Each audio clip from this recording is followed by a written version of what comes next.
I'm Snyder. And I'm Aden Matthews. And welcome back to another YouTube podcast, one-stop shop for anything and everything related to, that's right, YouTube. We've hit the number, guys. We finally hit it. This is episode 20, baby. We made it. Hooray. That's pretty crazy. Although, for being technical, if you count episode 0, this is technically episode 21. And if you count the Patreon extra-sodes, we're more on like episode 24. But official number-wise, we've hit episode 20. And that's what matters. 20. Exactly. I mean, which is actually, it's not bad because if you think about it, that's like enough episodes for almost like once every 2 weeks for the last year.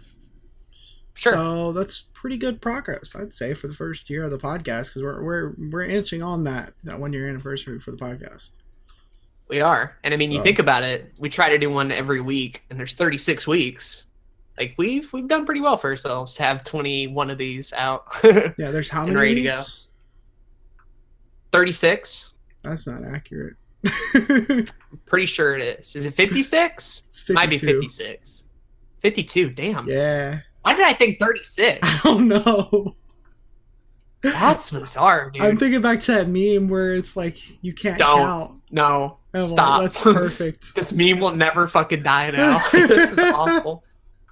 Jeez. Oh, man. It's all good, though. So we're back for the, what's this, like, fourth week in a row? We're being consistent, which is awesome. You know, we're taking our own medicine here. It's always nice. Yeah. I'm properly medicated. Yeah. There you go.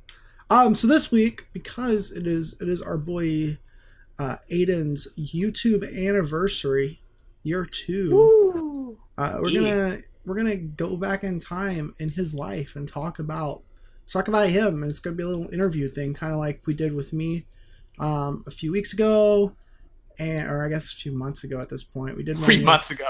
Yeah. We did one with Jay the Zoomster, and so we're gonna go and do the same, something around the same thing with Aden, and it should be good. Sure. That's gonna be our main topic. I'm excited for it because, I knew we would eventually get around to this episode, but I'm almost happy that, the first time we recorded it, it got corrupted, because now we get to do it on, literally hours away from my 2-year anniversary. Yeah. So dope. Perfect. On the 20th. Straight up. There you go. We got double 20s today. It's gonna be pretty crazy. Pretty crazy. But first, yours and mine and Jay the Zoomster's favorite section. Yes. Your week on YouTube trademark. Oof. When they eventually construct another YouTube podcast Hall of Fame. That'll absolutely happen. And there's a little piece ranking all the segments, right? And right at the tippy top, another week on YouTube trademark is the winner. Oh yeah, absolutely. Every time. It's the best part of the episode, man. It's the good shit. It is. I like it. You like it. Everybody likes it. I haven't met a single person who dislikes it. Real talk. Nobody. I haven't either. No one ever. No, I've never heard any complaints. So let's just jump right into it. Let's just get it, as the kids would say. As the kids would say, I agree. So I can't remember who started this last week. I feel like I started last week. You did. Yeah. I think you did. I'm fairly certain you did. Yeah. Which means your boy gets to go first. And believe it or not, this might actually be one of the most productive weeks I've had ever. Ever. Yeah. It seems to be going pretty well. First off, I just wanted to point out, you've been getting some pretty good subscriber shit lately. Yeah. You have any guess what that might come from? My personal guess is Pokemon. Well, you're wrong. It's incorrect, actually. Yeah. What is it? Oh, shit. I'll explain. Okay. I'll explain. So, take you back to last time we did the podcast. The last major video I had was a monthly Battle League video, me versus the Skeptiles, really close battle, yada yada. So, I figured, yo, 2-year anniversary's coming up. And hey, what's this? I happen to be close to 400 videos. So Mhm. on top of like doing all this prep for my anniversary and everything like that, I'm like, wouldn't it be cool if I got a bunch of videos out to wrap everything up and to try to have my anniversary video be my 400th? So that put me on like a mad creative like video kick. I was just pumping out videos, starting first off with the return of Questions on the Couch. We're back in the hood. And I even, the day before, did a little bit of a tweet hyping, if you will, of just posting a picture of my set. And like that tweet, I think, did better than the video. I'm not even gonna lie. That tweet did gangbusters. That's pretty funny. People were so excited for it. And when I finally did the episode called The Capture Returns, and the thumbnail literally has a picture of season 5 from Fortnite, so that should give you the idea of what kind of quality episode it is. But I mean, a lot of people were interested in it. I got like a ton of questions and like renewed interest in the series. I thought maybe it had been so long, Questions on the Couch wouldn't be as popular, yada yada. I haven't done one in like months. I mentioned in the episode that the last one I did was January 2nd, 2018. Jeez. All the way back then. Yeah. And so this is literally the second episode of 2018, and it's just like all the support came rushing back. People freaking love this series, for better or worse. There you go. So I love it there. After that, I had a stream working on the monthly Battle League art. That was fun. Even had my dad pop in, weirdly enough, like during the stream. Really? Oh, wow. So that was interesting. It was also like 3 a.m., so I had to like pay more attention than I usually would at 3 a.m. But that was fun altogether. And then after that, we have a video that Zach, for whatever reason, watched, and I don't understand why. The all 807 Pokemon quiz challenge, an hour and 24 minutes long. Zach, I gotta ask, why? So, what day did I watch that? I think that was Monday. I didn't have to go to work, and I was, I kind of had just like a really bad weekend. I was like, I'm really just kind of stressed out, tired, kind of depressed. It's like Monday started, and I was up really early, and I was like, I don't want to do anything. So I got in my living room, got my laptop out, and I was like, I just want to watch some YouTube. And one of the videos that were there was fucking you doing the Pokemon challenge quiz. So I was like, you know what, I'm gonna watch this. Oh boy. And then like a few minutes in, I was like, ooh, I could be like the stereotypical berating Pokemon commenter in his comment section. So I could have gone more all out with that, but I didn't. You posted like a couple of good ones though. Yeah. My favorite, in fact, being oh my god, you forgot Love Disc, which is by far like the most forgettable Pokemon in Gen 3 ever. And here's Zach over here getting mad at it. But some of them were valid though. Some of them I shouldn't have messed up, but the Love Disc one is my favorite just because like no one remembers Love Disc at all. I mean, to be fair, that's like one of the only Gen 3 Pokemon that I personally know. But it's not like I would have remembered that if I was doing that quiz. So I literally forgot 9 of them. So if you were there with me, I could have at least I could have only forgotten 8 if you were there. That's true. The fact that you forgot Eevee was probably the biggest one that got There's me. literally a game coming out called Let's Go Eevee. Like, yeah. I totally forgot about it. I don't know why. But that video was fun. I think I ended up getting 694 out of 807 total. There you go. So that goes to show you how much of a fucking nerd I am. But no, that video was fun. I filmed it the whole hour straight and had a good time with it. Yeah. My brain farted halfway through. After that was another monthly Battle League video, week 3. And then the video after that is my 2-year anniversary giveaway video for a little game called Stardew Valley. I figured rather than giving away a Pokemon or anything like that, I'd go ahead and give away a Steam game. There you go. And this one was interesting in the fact that I didn't do my normal system of just letting people like comment and like and subscribe and all that sort of stuff. Instead, I got a program that I saw a bunch of other YouTubers using called Gleam.io, which essentially handles all the work for you and can even have there be requirements. I've seen that. So yeah. I wanted to try it out. Got you. Okay. It's all coming try it together now. That's pretty smart. So I put the video on YouTube. I put the link on Twitter. I told a lot of people on Discord, yada, yada, yada. To give you an idea, the video itself has about 26 views. Mhm. The Gleam.io competition itself, like the thing I'm hosting it on, Mhm. has about, oh boy, this is a big number, 186 entries. Oh shit. Okay. Wow. Yes. Wow. About 3 days left in the competition. So if you want to get yourself a copy of Stardew Valley, I don't know when this is getting uploaded, but you got It'll be time. uploaded on Sunday. Okay. So maybe too late, but maybe. But yeah, not.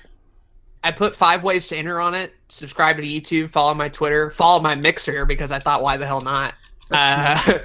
Follow Twitch, and then I couldn't find the follow one for Facebook, so I just had to visit Blue Catch Productions on Facebook, which is fine. But it blew up pretty damn quickly. Yeah.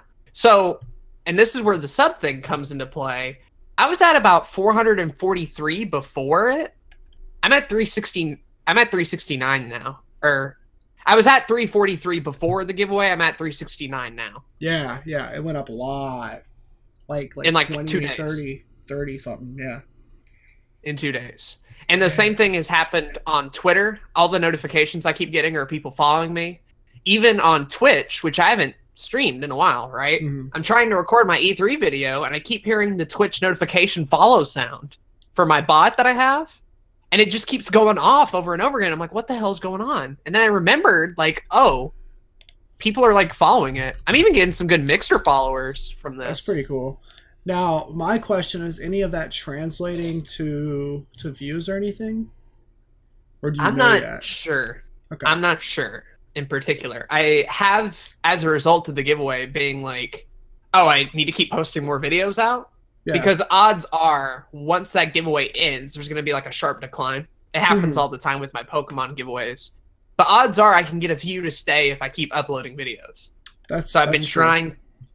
I'm trying to be sure for the 369 who are subscribed now to keep giving them something that makes them want to stick around after it's over. But it goes until July 22nd. And it's been doing super well. The game's only going to cost me about $15. The amount of like subs and people on Twitter and, you know, just people on my channel in general has kind of gone up dramatically because of it. Yeah, no, that's not bad at all. That's cool. I know I still have some Steam games that I like want to give away at some point. So that's cool to know that there's a thing like that. Sure. I don't expect all those subs to stay, and I especially expect all the people on Twitch and Mixer to like desert it afterwards because I don't stream on them at all, hardly. But some of the YouTube and the Twitter stuff, I hope to keep momentum going for there. Definitely. And then what else do we got? We got the What News blooper video. Yeah. Just because I filmed bloopers when I did it originally, and I had that bloopers video up on my old channel. And I figured, yo, now that I posted the real thing on Blue Couch Productions, let's throw back up the blooper video just to see. And it's doing pretty well, too. About 14 views 2 days ago. Got a bunch of likes on it and stuff. Got some comments. I still think What News is one of my favorite like older videos of all time. So having the bloopers to go with it, I think it's a match made in heaven, personally. Absolutely. I recently started watching that. I still have to finish watching it. But I recently started watching it. It's a trip. It's trip is, yeah, that's the right word for it. It's a trip. And just imagine being in a high school history class, teacher and everybody you know, watching What News as it premieres. The faces, the reactions. How was that? I was scared. Oh, I bet. Like, did people receive it well? So the class did. Okay. They liked it a good bit. The teacher at first was behind it because, you know, the beginning of What News has like this professional like news intro or whatever that you can get off YouTube. Yeah. Yada yada. Yeah. And so at first he was like, wow, this is pretty good. This is pretty impressive. And then Austin's piece on women's rights kicked in, and he's like, oh no. He literally said like, oh no. But he knew it was already too late because we were gonna watch the whole thing. And he let us finish. We got a good grade off of it, 17, 18 minute video too. Yeah. We got a good grade off it. We were the only ones who did a video. Everybody else did theirs live in class. We made a video because we were idiots. But did anybody I was else nervous, dude. Did a lot of people like use comedy and stuff? Ugh.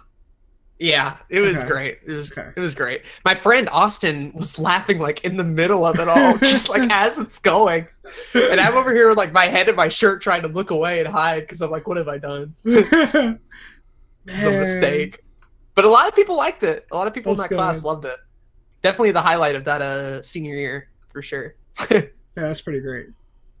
But yeah, the bloopers video goes along with it now and has its own special moments. And then last but not least, Mario Odyssey versus whoa, it's back, dude. LOL. Yeah. Episode 4 and 5 back to back. Let me just tell you, I don't watch many things that I'm in after I do it. I just kind of let them be. But I wanted to rewatch the Mario Odyssey versus just because I wanted to see like how close we were and stuff. And our commentary on there is like pretty solid. It's great. Surprisingly solid. It's great, honestly. I'm worried it's not going to be as good once we hit the finale because I remember being like done after that. But episode 4 and 5 were originally 1 hour long episode, and so I thought to split them up at the 35-minute mark, and they surprisingly work as solo episodes. Both of them do. Yeah, I thought the second half would struggle a good bit, but no. Like there's a Uganda Knuckles joke in there that's pretty fucking good. Like there's classic berating, classic Angry Jay. The Mater and the Ghostlight bit where I have a Mater voice in there, and Zach's just like, "Oh my fucking god!" That killed me once again today because I watched it earlier again, and I forgot about it. But yeah, that was Patient great. fucking loved it. Mater and the Ghostlight. Mater and the Ghostlight. Man, there's so many good moments. Oh man. But yeah, there's only 2 more episodes left. Episode 6 and the final one, which is probably going to be an hour if I don't edit it down a good bit. Those coming out so this week, or do you know? Well, see, I wanted to get them out before the anniversary, but as it turns out, I don't have Jay's final videos at all. And so I DM'd him. I'm like, yo, do you have these? And he's like, oh, I don't know if I do. Eventually, he ends up... He found them. Them, thankfully. Okay, good. But it's going to take a couple of days for him to compress them and send them over. Right, okay. So I'm not going to be able to get them out before the anniversary, nor am I going to be able to reach 400 videos like I wanted, but I got pretty damn close. There's an E3 video finally getting uploaded, and I think that brings the total to 397 or 398. There you go. And so I got pretty damn close before the 2-year anniversary video that comes out tomorrow. And I want to do a live stream as well, so that'll be fun. Nice. Productivity has been up though. It's good. It's really good. Well, cool. It's been great. It's been a winter week. There you go. Do you have anything else? I'm trying to think. I don't think so. I mainly just spent a lot of time in here and sleeping. Yeah. So I didn't do a whole lot outside of that. Although we finally got the antenna thing working in the living room because we don't have cable. It's just like Netflix and Amazon Fire TV and all that sort of shit. I feel that. But we had this little antenna around and we figured, okay, might as well try to set it up. We finally got it working. And I don't know what happened on it, like ABC since I last watched it. Uh-huh. But there was this like talent show game called like The Gong. What do you think the premise of The Gong is? Exactly. Okay, so hold up. The Gong is like an old, it's like a very old talent like TV show. I guess they brought it back. Yeah, this looks modern. This is pretty modern. Yeah. That's bizarre to me. But you know, explain it to the audience. Yeah. It's pretty bizarre. I didn't quite get it at first. So it's basically like a talent show, and there's a bunch of different acts. And there's 3 judges. All of them are celebrities. And I think the judges like change every week from what I gather. Mm-hmm. And each act, they give like a score from like 1 to 10. And whoever has the highest score wins, yada, yada. However, there's this giant fucking gong in the background. And you're wondering what's the gong for? And I didn't know either until she finally used it. Like it was I forgot who it was. Some black girl or whatever. There was an act of a dude like eating bugs and like they were coming out of his mouth or whatever. It's real gross shit. And so she like runs over to the gong, and the gong like stops the performance or whatever. So I think it's meant to stop things. Yeah, I think, it is. from what I gather. But there's like a weird ass host. They play like live music and everything. And I'm like, what kind of weird ass shit happened on ABC? I don't know. I don't know, man. I was on there when like Wheel of Fortune and Extreme Makeover Home Edition were like the two shows, and Wife Swap. Wife Swap was the other one. That was my era of like ABC. Yeah, I mean, and then I went to bed. I haven't watched TV, and I haven't watched like traditional TV in a long time. I think it was like junior year of high school I stopped watching because I got busy, and I also had my own computer, and I was like, I don't care. Agree. Yeah. Anyways. Cool. But yeah, that's my week. The Gong is weird. Go watch The Gong if you're interested in some weird shit. The Gong. Do you want to know who the winner was? Yeah, who's the winner? The winner was a little kid who described himself as the real Fruit Ninja. And it's Fruit Ninja in the background, but it's this kid with like a real samurai sword, like doing flips and cuts and shit. And I guess out of sympathy, the three judges like gave him a 10 all around. So he just won. Straight up. The real Fruit Ninja walked away with like a check of like $4,000 or some shit. And I'm like, that's a little fucked up. I don't know how I feel about that. Well, I know what I'm doing tomorrow. About to apply to go to the Gong. Yes. Hell yeah. No. That was my week. How's yours? So my week on YouTube specifically has been okay. I haven't put out a lot of videos because I've been, like I said last time, kind of dialing back a little bit. I got 2 podcasts out this week. Finally got another episode of Movie Night out, which is cool. Trying to make sure that becomes consistent. I was supposed to get a video out today being Thursday. I was supposed to get a video out today, but it didn't happen, and that's because of some things I'll talk about in a minute. But I'm hoping to get that done tonight or tomorrow, still have that out, because I don't think I'll have a Lions on our Nerdcast out this week.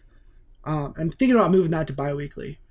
I haven't quite decided yet, just because I'm afraid that I'm kind of saturating my channel with just podcasts lately. So what you're saying is you're a podcast channel now. I mean, it's what it's looking like, and I don't like that. I don't want to be a podcast channel. I mean, another YouTube podcast, pretty fire. Yes, but when I it's the only thing coming out every week, that's when it gets an issue. Right, exactly. I'm cool with keeping this, weekly.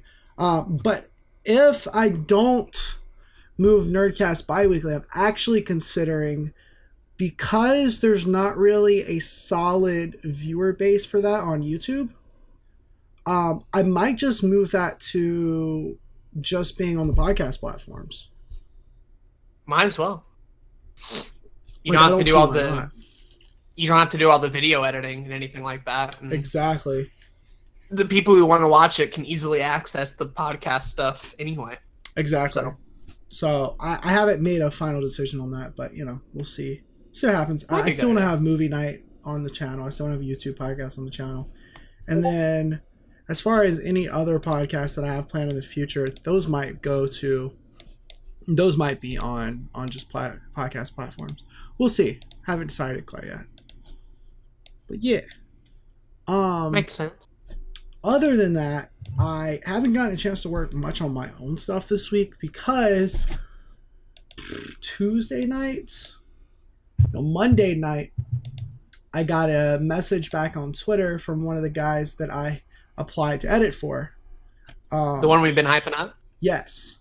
So wow. It's finally arrived, everybody. The hype train has landed. It's finally arrived. So just to give you guys like a little bit of background on this, he put up a message on Twitter on June 25th saying that he was looking for some editors. I found the message, I commented, I sent him a message, blah, blah, blah.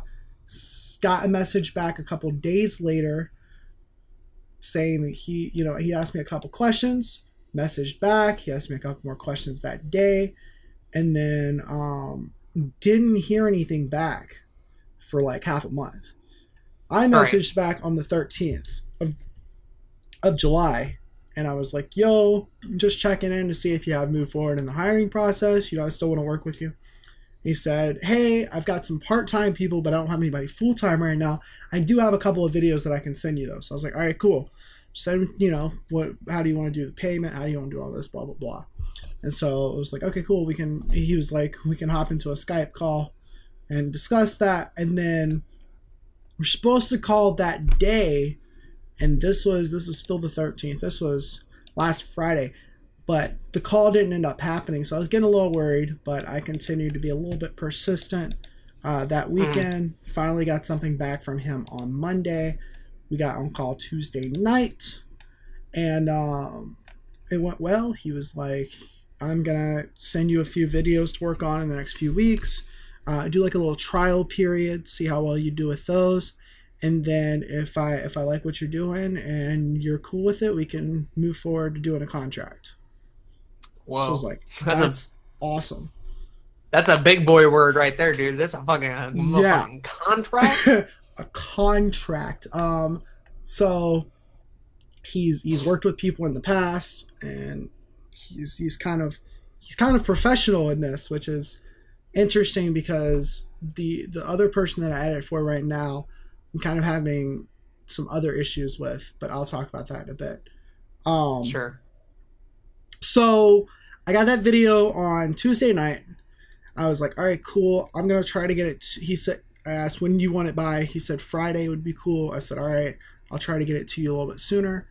And I was going to try to get it to him on Wednesday, but it didn't happen. But I did get it to him earlier today, Thursday, at like 4 o'clock. And wow. Sent him the video. And it was like, let me know what you think about it. And got a really great message saying that he was blown away. That he was super impressed at how well I did for the first run through. And he didn't think anyone would do that well on a first run through of it. And that he's gonna give me some more updates as far as like notes and stuff on the video. But he definitely he can guarantee that he's going to put me on a contract. Wow. So I didn't know this part. I knew the fact that he had called you and given you the opportunity. I had no idea. From today, yeah. This is breaking news right now. And what's crazy too is, I think it's okay if you say this. It's a Madden channel. Yeah. Right? Like it's football.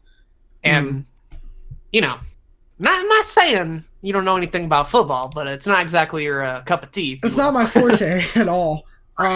Yeah, he does. By the way, this guy has like 700,000 subscribers, which is pretty cool. Doing well for himself. Yeah. I mean, it's gone up like 40,000 in the last like 3 days. But yeah, he mainly does Madden, like EA Madden videos. He does some vlogs. He does some Fortnite stuff. Very mainstream gaming channel, I guess you could say. Fair.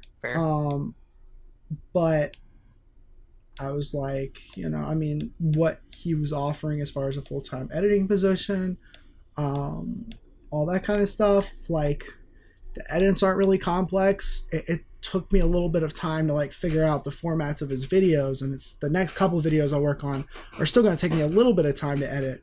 But once I get into a rhythm of them, I'm going to be able to pump them out pretty easily. I was going to ask what the learning process of that is, of being like a game that you're not really have a lot of knowledge of. Like, how can you create a flow for a video, right? Because that's like, you kind of have to hit the peaks and the lows at the same time. And if you really know nothing about the game, I guess, would you go by reactions, I guess? Is he like a webcam kind of guy? Yeah, a lot of it was reactions. But also, so I'm not a sports guy at all. Just for the audience to know and everybody. I just don't care for sports. But I did have to go to football games for the last 10 years of my life because of marching band. Right. So I've got that like general basic knowledge of football down. He was still talking about shit I don't know in these videos. But I went and watched like 5 to like 10 of his videos in the series that he wanted me to edit for. To kind of get a gist of it.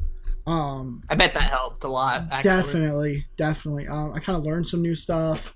I looked up like a NFL for Dummies video, just try to see if there was any other basics I don't know, because, like what I can learn now is just going to make it a little bit easier, and then I don't have to think about it, a month down Right. the road, right? Like it'll just be Sure. me editing for a couple hours that day, turn in the video, and I'll be good. But yeah, a lot of it was reactions that I had to kind of figure out. But I guess the most difficult thing wasn't even the game itself. It was just trying to figure out the format of the video and basing it off of what he already had, while also trying to be somewhat unique in my editing so that I stood out just a little bit, right? Right. Add your own little personal touches, if you will. Right. Fair enough. Yeah. That's crazy though that he liked it so much. I'm so proud. I Yeah. can't wait to. Well, is he actually going to post the video, or is he just holding on to it as like a trial thing? Yeah. No, he should be posting the video. So I'm hoping I'll probably talk to him sometime tomorrow about like other specifics and everything, and I'll update the podcast and you about it as soon as I know about it. But yeah, I'll send you the video when it's uploaded. Man, I'm really proud of you, dude. Like, thanks, man. I appreciate it. this has definitely been a process for you, and I know how hard you've worked to even get the opportunity. And so when the opportunity finally came, and you went all out on it, it feels nice for it to finally be like, yeah, you did an amazing job. And it's like, whew, all that work was for something, right? Like I actually got here. That's insane. I think it's just like for some context for anybody that's like wondering about freelance work or anything like that. Like this is one guy that messaged me back. There's like DMs on Twitter and Instagram and emails of like dozens of people that never messaged me back. There's people that did message me back and then didn't want to pay me. There's people that did message me back and said, yeah, this is what we can do for payment. And then I went onto got a Skype or a Discord call and we talked about what we were going to do. And then they just never sent me any work, like bizarre things. So there's a lot of weird gray areas in this kind of thing. But I do think that persistence is key. Well, I imagine it's kind of like a bit of a Wild West out there. Like there really aren't a whole lot of rules or even like standards of conduct, right? Like these aren't necessarily business companies so much as like they're people like you and me who need help, right? Exactly. And aren't exactly business owners, right? They're not exactly people who know how to lead a large group of people. Even I struggle with that a lot, with group projects and the like. And I can only imagine if I had the money to give out to somebody to edit, like, sure, it would be helpful and it would be nice and I could get a lot of work off my back, but like, I'd imagine I have to put in twice the amount of work just to make sure that they were satisfied, right? Because like if I'm giving them money, I can only expect it's part of their livelihood. I have to start caring a lot more too. And I can only imagine that's like so much work on top of doing your own YouTube stuff. Right. Well, I think it's like you definitely have to be in the financial position to be able to hire somebody first off. That definitely helps. And then after that, it's just like when you hire somebody, and this is just like what I've heard and what I've like read about and stuff. It's you put in almost like a ton of work up front with that person to make sure they know what they're doing to save you an extensive amount of time in the future. If that makes sense. That's smart. That's really smart. So it's like I expect to have a few more calls with this guy in the next month or two to like really, grind off the edges and everything like that. But in like 2 months, I should be pretty independent with what I'm working on to where it's just going to save him a lot of time. And, there's going to be like a flow to it. That's the ideal situation, at least. And I think it probably just comes down to like really good communication skills above all else, of just being honest with where you're at on both fronts and really doing your part to make sure that no one's left out in the dark at all. Absolutely. And that's a thing that I've learned just doing collab projects. I imagine if there's money involved, that communication skill just gets a lot more required, right? It's a whole different ballgame when you got paychecks and livelihoods on the table, and that's just cool. I think, what's like one of the coolest parts about this is that, I didn't graduate college recently, and I was originally going to be a music teacher, and I was, part of me still has been thinking, like, what if I did graduate college? Like, would I be in a better place than I am right now? And I honestly have, I've thought about it so much to where I don't see myself being in a better place because I don't know, if I would have been able to, move out because I wouldn't have been able to make the money to pay rent right off the bat. I would have had to wait till the fall to start being a teacher, and then like with this position, I'll be making more than a teacher, which is pretty bizarre. Yeah. Yeah, 100%. It's crazy, but it looks like if you just kind of follow your passions and work really, really hard, it can pay off. Now, obviously, this isn't the end. This is just the beginning. Right. Ideally, and it's not all rainbows either. You still gotta do your own shit and work your Zack Snyder production stuff and edit for this guy. Like, there's no easy street, even now. Right. It's only going to get a little bit harder from here, but ideally speaking, you know, I work with this guy for the next year or so and save up money so that even if Zack Snyder Productions isn't in a place where I'm making a profit off of it, I'll have the money to kind of live off of, and I can focus more on that at some point, right? Like, we'll see. We'll see when that road gets here. I'm always thinking about the next step ahead, but I do have to focus on what's right in front of me as well. Right. Not go too far ahead because, you know, a couple of weeks ago, this wasn't even a thing, right? Exactly. Speaking of, I've been working for this particular YouTuber / streamer for 2 months now, and I'm not gonna like mention who it is, but there's been this streamer that I've been working for. I've been doing like some highlights and stuff, and it was going good at first, but then there'd be like a week or two where I just wouldn't have any communication, and then I just wouldn't get paid, and so I'd have to wait, and then I wouldn't have work to do, and so that's another week where I'm not getting money, and then I'd finally get a message back, and it's like, hey, you know, here's your pay, whatever. But recently, I was talking to this person. It was like 2.5 weeks ago. I said, hey, you know, is there any way that I could like have a set date to know like when I'm going to get paid, right? Like, you know, having some kind of day to know that is very beneficial because we'd already talked about it in the past. Sure. This person said, yeah, you know, Saturdays would be good or whatever. I was like, all right, cool. And then Saturday came and I was like, yo, am I getting paid today? And this person said, yeah, I got you. And then didn't pay me.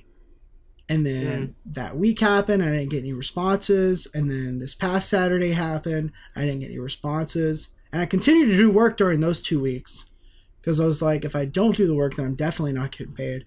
But I haven't done any work. Right. Like I haven't done any work this week, and I was going to, but I just kind of decided, like, I especially with this new client, and figuring that out. It's just kind of frustrating because you would think that people will be more professional than they are. Yeah. But yeah, I'm glad that this new opportunity has came because I'm like, I kind of was relying on that money, and I still am. Like, I still need that if it's coming. Like, that would be very helpful, you know, because people got to pay rent and bills and shit. But I think I'm in an interesting position where I might have to like drop a client, and I don't know how to do that yet, but we'll see what happens. You've kind of been learning as you're doing, so I'm sure you'll figure it out. Right. If need be. Pretty much. And that's the thing. Like, it kind of goes back to my sort of Wild West comment. Like, you were dealing on a person-by-person, case-by-case, oftentimes video-by-video basis with a lot of this stuff. And I've heard horror stories, not only from you and this particular person, but being the fact that I'm near a lot of the Pokemon community, I'm also near a lot of the people who do graphics, and a lot of them are freelancers as well. And you hear a lot of horror stories about people not treating them right either, you know? People who ask way too much, people who have too many changes, people who say they're going to pay this much and then don't, people who don't tip, people who don't communicate, yada, yada, yada. Shit like that can be really disheartening. And so the one time I even had the money to get somebody to make graphics for me, I made sure 100% of the time that, like, yo, I'm probably going to be like a little demanding because I'm very particular. I have a brand that I want to do off, whatever. But I paid them very well. Exactly. I not only paid the price they were looking for, But when they wanted to go up because my thing was more demanding, I'm like, sure. And when it was all over, I tipped them because that's what you're supposed to do. And I'm like, thank you for the experience, yada, yada. And then put their Twitter on like videos and all this sort of stuff. Dust Designs, if you're listening to this, you did amazing. Appreciate it. But I mean, like, I got to do my part, right? If I'm going to offer money, you know, I expect work to be done, obviously. But, you know, there's a little bit of responsibility on my end, too, to be sure that, like, I could potentially work with this person again and maybe get some thumbnails done. Like, I don't want to burn any bridges, and I don't want to treat people like shit just so I can get some graphics on the channel, right? Like, there's people involved here. It's not just a shortcut. It's not just work. It's not just results. It's like real fucking people on the other end of it. And so anybody in internet freelance, I just have a ton of respect for. Yeah. And it's like, if I was just doing this like as just a side gig, and then, you know, that'd be cool. It's like, you know, I haven't gotten paid yet, whatever, I can wait. But it's, you know, it's one thing where I made sure this person was, you know, knew that, hey, I'm kind of, you know, this is how I'm paying my bills right now. Like, this is what I got at the moment. You know, I have another job at the moment, but it's not as much as I need it to, you know, to pay those bills. And this is what I'm relying on. And, you know, I mean, at the end of the day, like, if I had to, or whatever, I have, you know, get like an actual other job outside of freelance, like I would, right? Right. But just goes to, like, I guess the reason I'm bringing this up is to, like, let you guys know that you may have to deal with this in the future. If this is like, if being a creator is something that you're planning on doing, whether you're on the end of paying somebody money to edit or you're on the end of editing for somebody. So, right. There's a balance to be made, and I think above all else, keep that stream of communication open and free, my guy. You absolutely. know, if you can do that, there's a chance, right? Mm-hmm. You can do that, there's a chance. Absolutely. But other than that, I went to the doctor for the first time in like a year. And because I deal with, I mean, I've mentioned it before, I deal with headaches and migraines, and I'm tired all the time. I have like all these health problems, but I never really get them checked out. So I went to the doctor and had like the first doctor I've ever had that like was actually genuine and like wanting to help me. And it looks like I'll actually, you know, kind of have a relationship with this person, you know, going forward. And that's kind of cool. But I got some new headache medication. I will see if it works. I've tried like dozens in the past. It's never worked. We'll see if it works. If not, like I do have an open communication with him to like just let him know, you know, in the future. And then he's also going to like help guide me in like some lifestyle changes to like lose weight and shit like that. I'm trying to get my health better, because at the end of the day, if I don't get, you know, I can't get videos done if I'm in bed all the day, you know? Right. We've talked about this before. I think the further we get along, that concern of health is only going to continue to grow, right? Exactly. And I think at the very least, even though me and you are definitely not perfect, and we both have our multitude of issues, different issues, but issues nonetheless, I think the fact that we're receptive to the problem, like not only do we know it exists, but we're willing to change your life around to, you know, get better, I think goes a long way in trying. All right. Oh, absolutely. Knowing that you even have health problems is the first step to like trying to find somebody to solve them. Right. Yeah.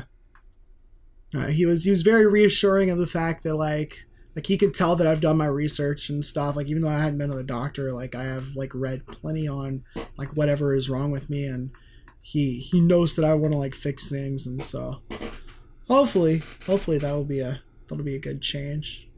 We'll see what happens. Stoked to have a guy in your corner. Definitely. But yeah, so productive week off YouTube to make YouTube better. Hey, there you go. Fair enough. Yeah. But anyways, that's enough of that. Let's jump into that 2-year anniversary interview. Yeah. Yeah, I'm so excited for this. Yeah. I always think you do a pretty good job at interviewing if the 10-minute creator interview series is anything to go by. So Yeah. I do want to I'm bring that back, by the way. I'm thinking of making that a LinkedIn exclusive. whoa, Yeah. exclusive. Exclusive. Yeah. I feel The first thing I wanted to ask you was, well, we kind of touched on this, like, I think it was last week or the week before, but mhm. how does it feel to get 2 years into, I would say a pretty successful channel. I mean, you haven't quit. You've had, little hiccups here and there. And sure, it's not a big channel, but like you've almost gotten 400 videos out, and there's been consistency for the most part. And you have a really tight knit community. Like, how does that feel? If you would have told me 2 years ago when I started Blue Couch Productions, if I ever thought it would get this far, I would have told you were crazy, right? I've told this story many a time over, but Blue Couch Productions was very much a last-ditch attempt effort to try and get this YouTube thing to work, because I had done Mr. Mario 952, I had done the Sploder Show, I had done a bunch of collab Let's Play channels. I've done all this stuff, but I never had a YouTube channel that I made personally that ever did anything or did well at all. And I had the equipment for it, and I had the know-how for it, and I even learned how to edit and all that sort of stuff. I had nothing to show for it. And so when I think back to those early July days 2 years ago, where I just graduated high school, yada, yada, yada, and I really thought about, like, what do I want to do for the rest of my life, as you do when you graduate high school. And that YouTube thing kept coming up over and over again. And I watched way too many motivational, inspirational videos, and a lot of different channels, until finally I just said, like, fuck it, let's do it. Let's give it one more shot. Let's give it one more try. And so when Blue Couch Productions was a thing on July 20th, my first video went up on July 22nd titled Expert Reviews, and the rest is history. It's crazy to me that, like, I have, like, art done by, like, a graphics designer. It's crazy to me that I have almost 400 videos. It's crazy that I'm on other social medias like Facebook and Twitter. I would have never been on Twitter 2 years ago. I have a Discord now. I didn't even know what Discord was at the time. Like, it's so crazy to think back and to see where it all came from to where I am now, and to realize, holy cow, it didn't feel like a lot has happened, because I take things day by day usually. But looking back on it, it's really incredible that I've even managed to get this far, and that I'm still continuing after all this time. It feels really incredible and really satisfying. Absolutely. I mean, we both know that, like, keeping a channel going is often better said than done, right? Like, it takes a lot of work to get those videos out, and like I said, I think it's really cool that you have such a growing and loving community. It's pretty awesome, and I think you're gonna continue to do well in the future. Yeah. If I stick at it. Oh yeah, for sure. So we know that this isn't your first channel. You did make a channel beforehand, which we've kind of talked about in the past. But I'm curious. I don't remember if we talked about this before, but I'm curious what got you interested in making videos. Like videos as a whole, or like YouTube videos? Because they're both kind of a little bit of both. Yeah, like go ahead and go into both. Yeah. Okay. So before YouTube was even a thing, and we've talked about this several times, as a child, like, I loved the camera, right? I loved being in videos. I remember my dad had like one of those VHS looking cameras, yada yada, and we had that for a while. I remember having a little flip camera, those USB things, and I made a ton of videos off of that, some really bad ones. Some of them are still around, but a lot of them are gone, thank God. But, like, I loved being in videos. I loved being an entertainer. I loved being a performer. I think even for a while, elementary school, like, what did you want to be when you grew up? Like, my first answer was just like a singer, because I could be on stage, yada, yada, yada. I could entertain people. I just thought that was the coolest thing ever. And those were the type of people I was really interested in. And then around when YouTube had come out, I think I first started watching videos at around 2006 or so. Mainly watching Super Smash Bros. Brawl trailers because that game was coming out. Me and Ethan were very hyped for it at the time. And so we just consumed like a bunch of videos. Never thought about making anything on YouTube. I just liked watching stuff. Right. And then a couple years went by, and I found a couple more channels. In particular, this channel in particular called Nintendo Capri Sun was a big influence on both you and me. Mm-hmm. He had done these Let's Plays, and not only was like the gameplay cool, but like his commentary was cool at the same time. And I thought, yo, I want to do Let's Plays, right? And so I created that first channel of mine, and I wanted to be called Mr. Mario, but of course that had been taken. So YouTube recommends like, yo, how about you do Mr. Mario 952? And I'm like, oh, okay, that's cool, whatever. Don't put numbers in your YouTube name. Don't ever. Just find something else. I would have never done that now. But Mr. Mario 952 was going to be a Let's Play channel for a while. I had bought a Dazzle. I think I had a shitty headset mic at the time. And we were going to do like a bunch of Let's Plays. I was going to get Ethan involved, all this sort of stuff. And then it was just like roadblock after roadblock after roadblock. Like, oh, the gameplay capture doesn't look good. Let's get a better capture card. Oh, that capture card has shitty software. Bad luck for you. Oh, your commentary isn't good. Oh, technical issue after technical issue, yada, yada. And that just persists for a pretty long time. And so Mr. Mario 952, while it did start out as a Let's Play channel, just happened to be, in my opinion, a YouTube channel where I posted whatever I had, essentially. Right. Whether it was school projects, random videos, occasional gameplay, and occasional Let's Play stuff. Mr. Mario 952 was just sort of an ensemble of a bunch of weird videos and ideas that I just uploaded when I felt like it. It was for fun, basically. Mm-hmm. Cool. Yeah, I think a lot of people, when they start their first YouTube channel, very few people continue with that channel, by what I've seen. For the most part, they just gotta post whatever. Because I know I did that, and I know a lot of people that's done that, and you know, we usually move on, which is not a bad thing. I think that first channel really helps captivate what we like about making videos in the first place. Sure. I think a lot of the most fun I've ever had making videos, you know, kind of came from that place of, oh, it's Mr. Mario 952. I can post whatever the heck I want and may have potential people see it.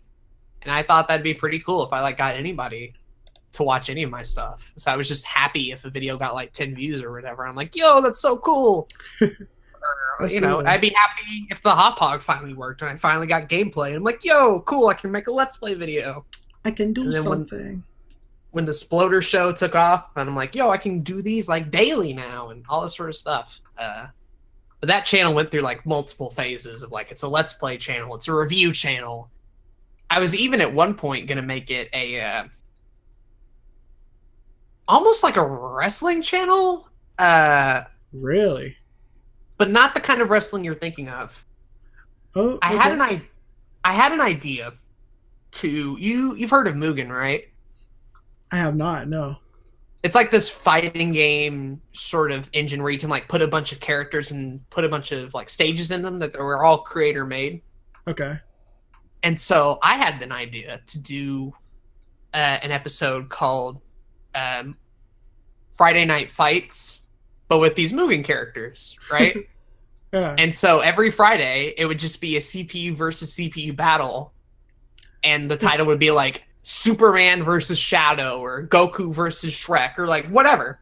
Right. But I never got around to making the first episode. So the idea just sort of lay dormant for a while. That's fair. Well, it's never too late. Right. I can bring it back. I can bring it back. There you go. Yeah. That's great. Well, that's cool. Well, here's a question.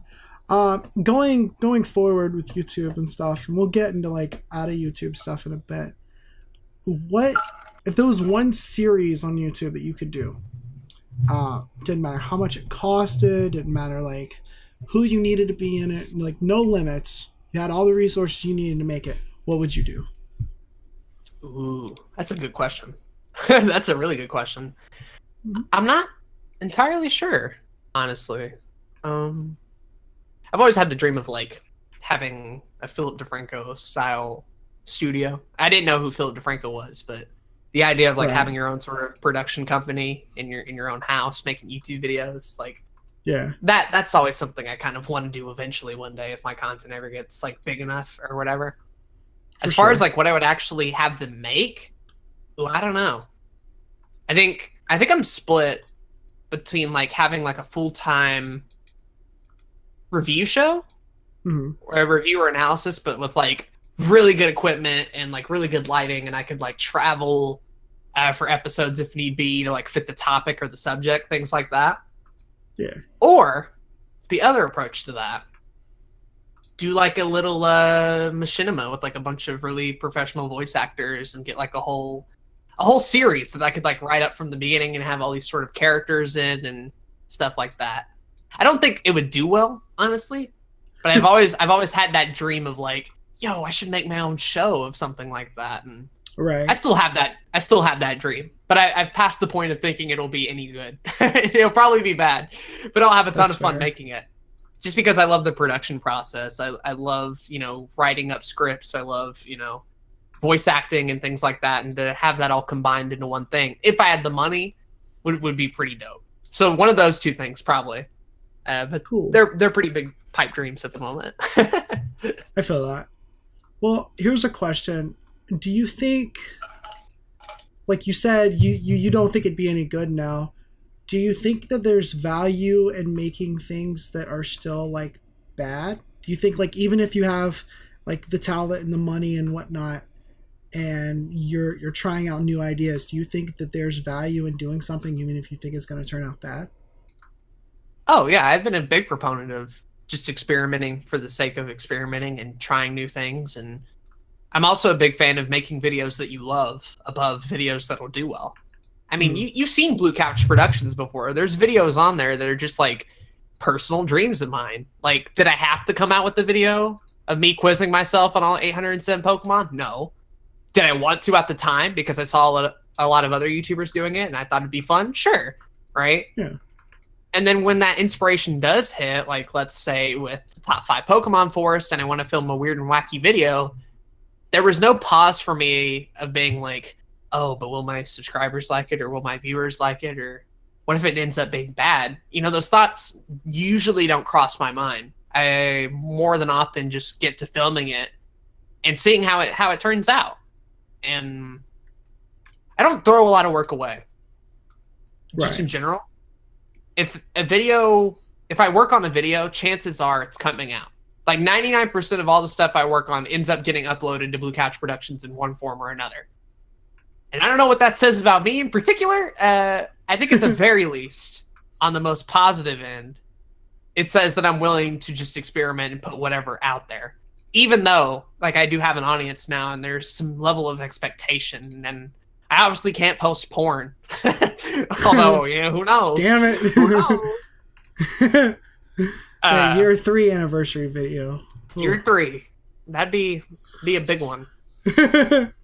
But no, like if I have an idea for a video and I'm passionate enough to make it out, I post it regardless of whether or not like other people think it's good. Like for me, it's fun. For me, it's fun. I had fun making it. I would be the type of person to watch this on YouTube if someone else was making it. That's dope to me. Right. And of course, like there's definitely standards now. Like the audio can't be bad. If the audio is corrupted, unfortunately, that means I can't post a video.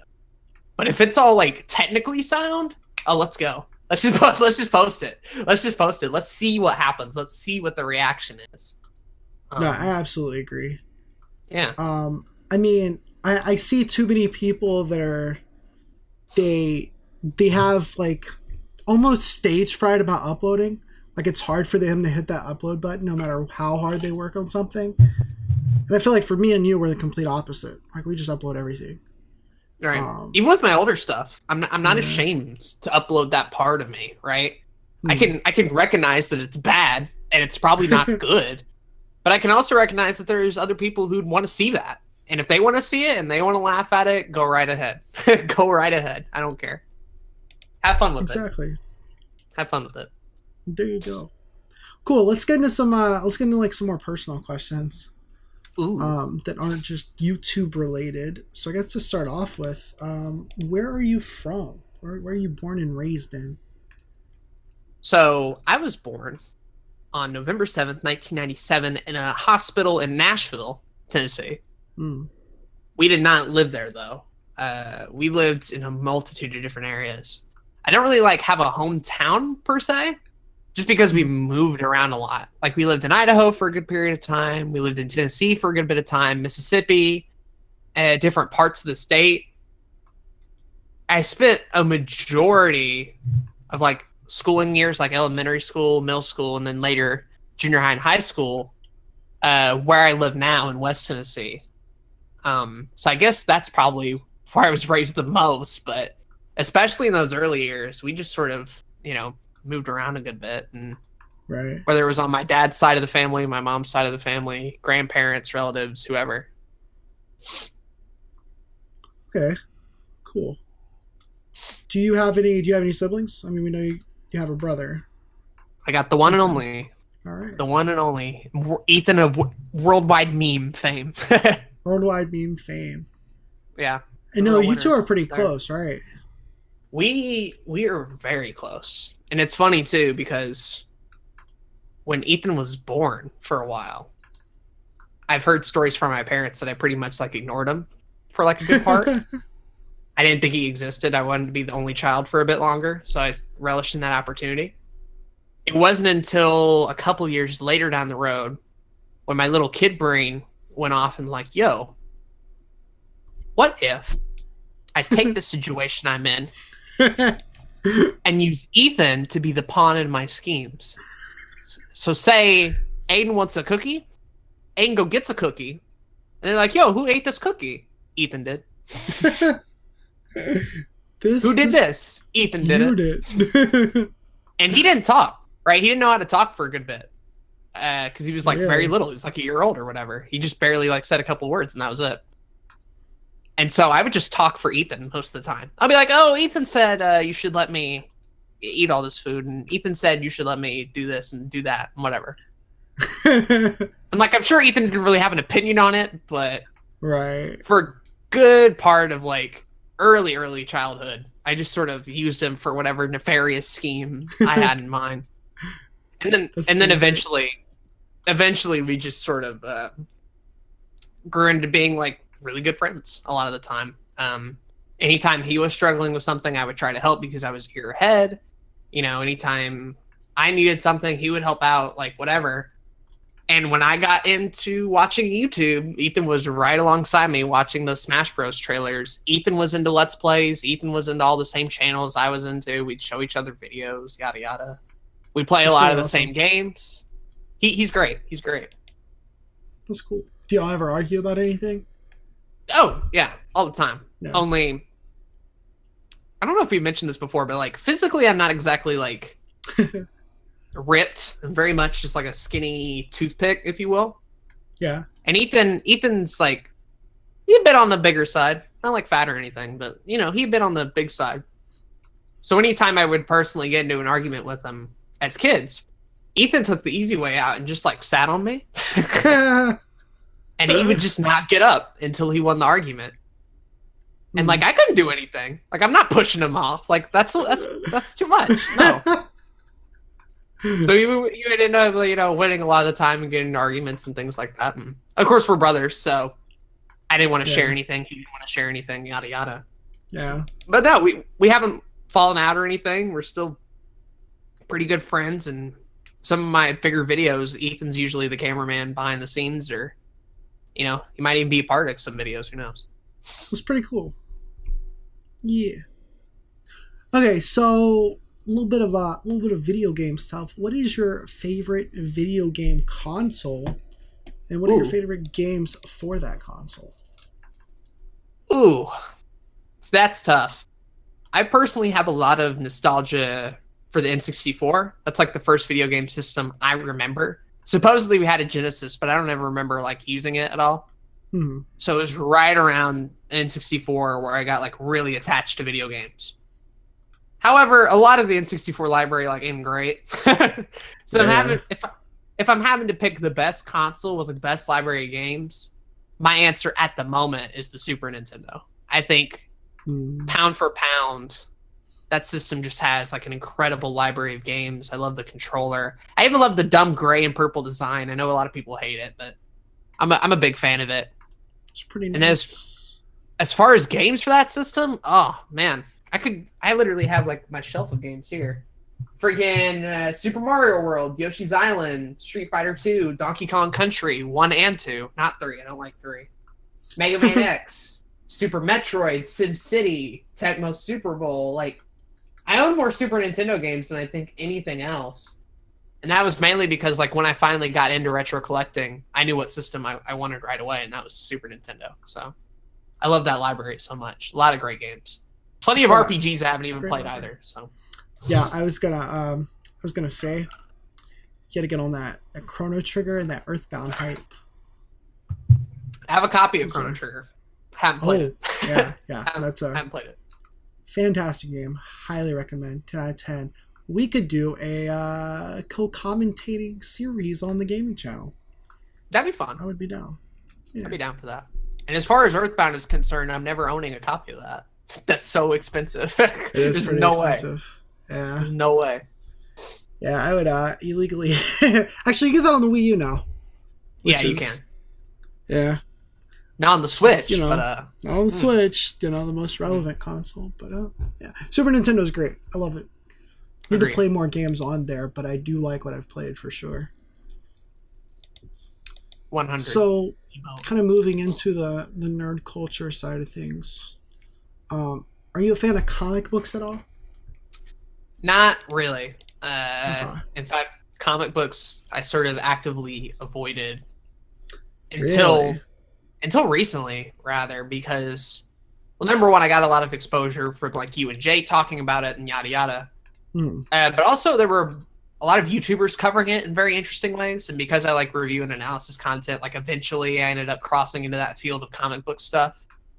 So I know a lot more than I used to, but it's been very recent. Okay. But if you had to choose, would you go Marvel or DC? Ooh. Kid Aiden would say DC because I thought Batman was the coolest. But adult Aiden would probably say Marvel, probably. Okay. In terms of comics and in terms of characters, I like the idea of these sort of they're not gods really. They're very much flawed human people who also happen to be heroes, rather than the reverse end of it where it's like a bunch of fucking like gods and world killers who, you know, get around to being heroes and having no real faults of their own and stuff like that. I just think Marvel's more human personally. I think it's more grounded. Yeah. That's interesting. I don't know if that's true. That's of like the not reading a comic perspective and watching YouTube video perspective. So take that with a grain of salt, but from what I can gather. I almost feel the opposite. But that's interesting. Yeah. I personally we can debate both. it. Yeah. You'd probably be right. I still like Batman.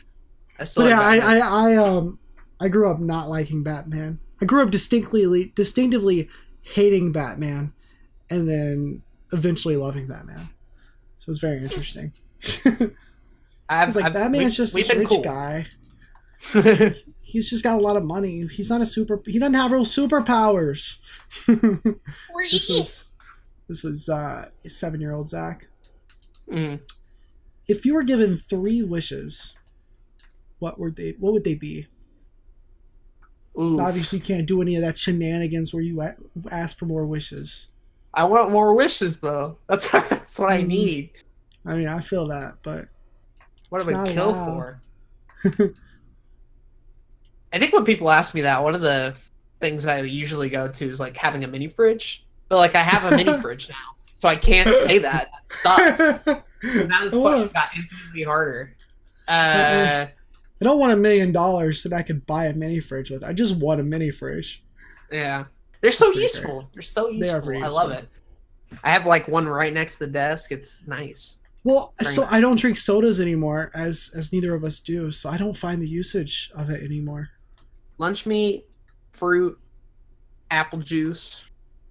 They're done. Yeah, that's fair. Water. Water's great. Yeah. Drink more water in general. Yeah. That's fair. I don't know, really. I'm pretty content where I'm at. That's good. I probably just want like more retro games, honestly. I Yeah. want to do more collecting. A lot of my consoles are sort of on their last legs, and a lot of them need like just to be replaced outright, but I don't have the money for that.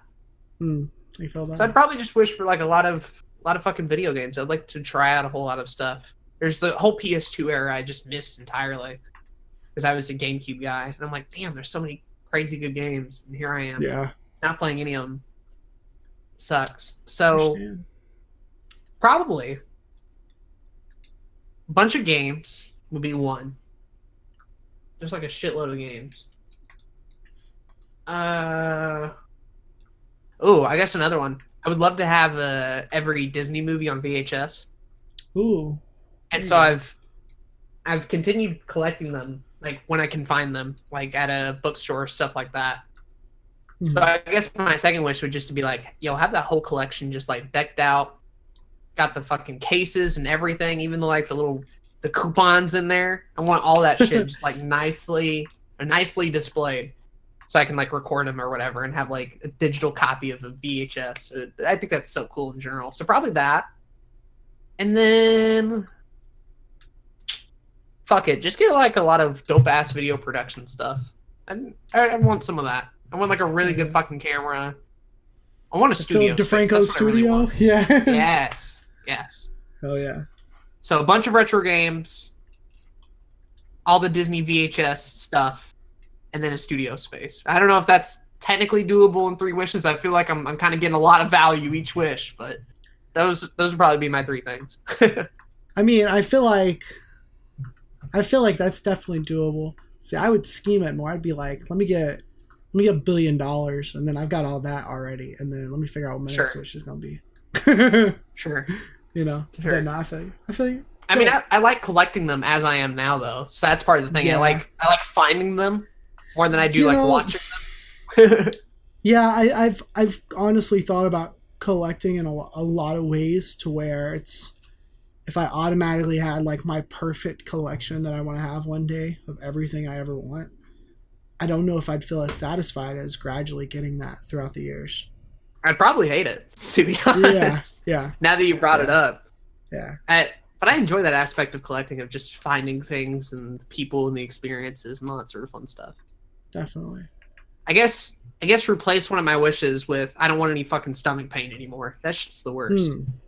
I'm tired of There you having stomach pain. So if we could get rid of that altogether, I ain't got to worry about, the worst hour trip to the bathroom ever, that'd be great.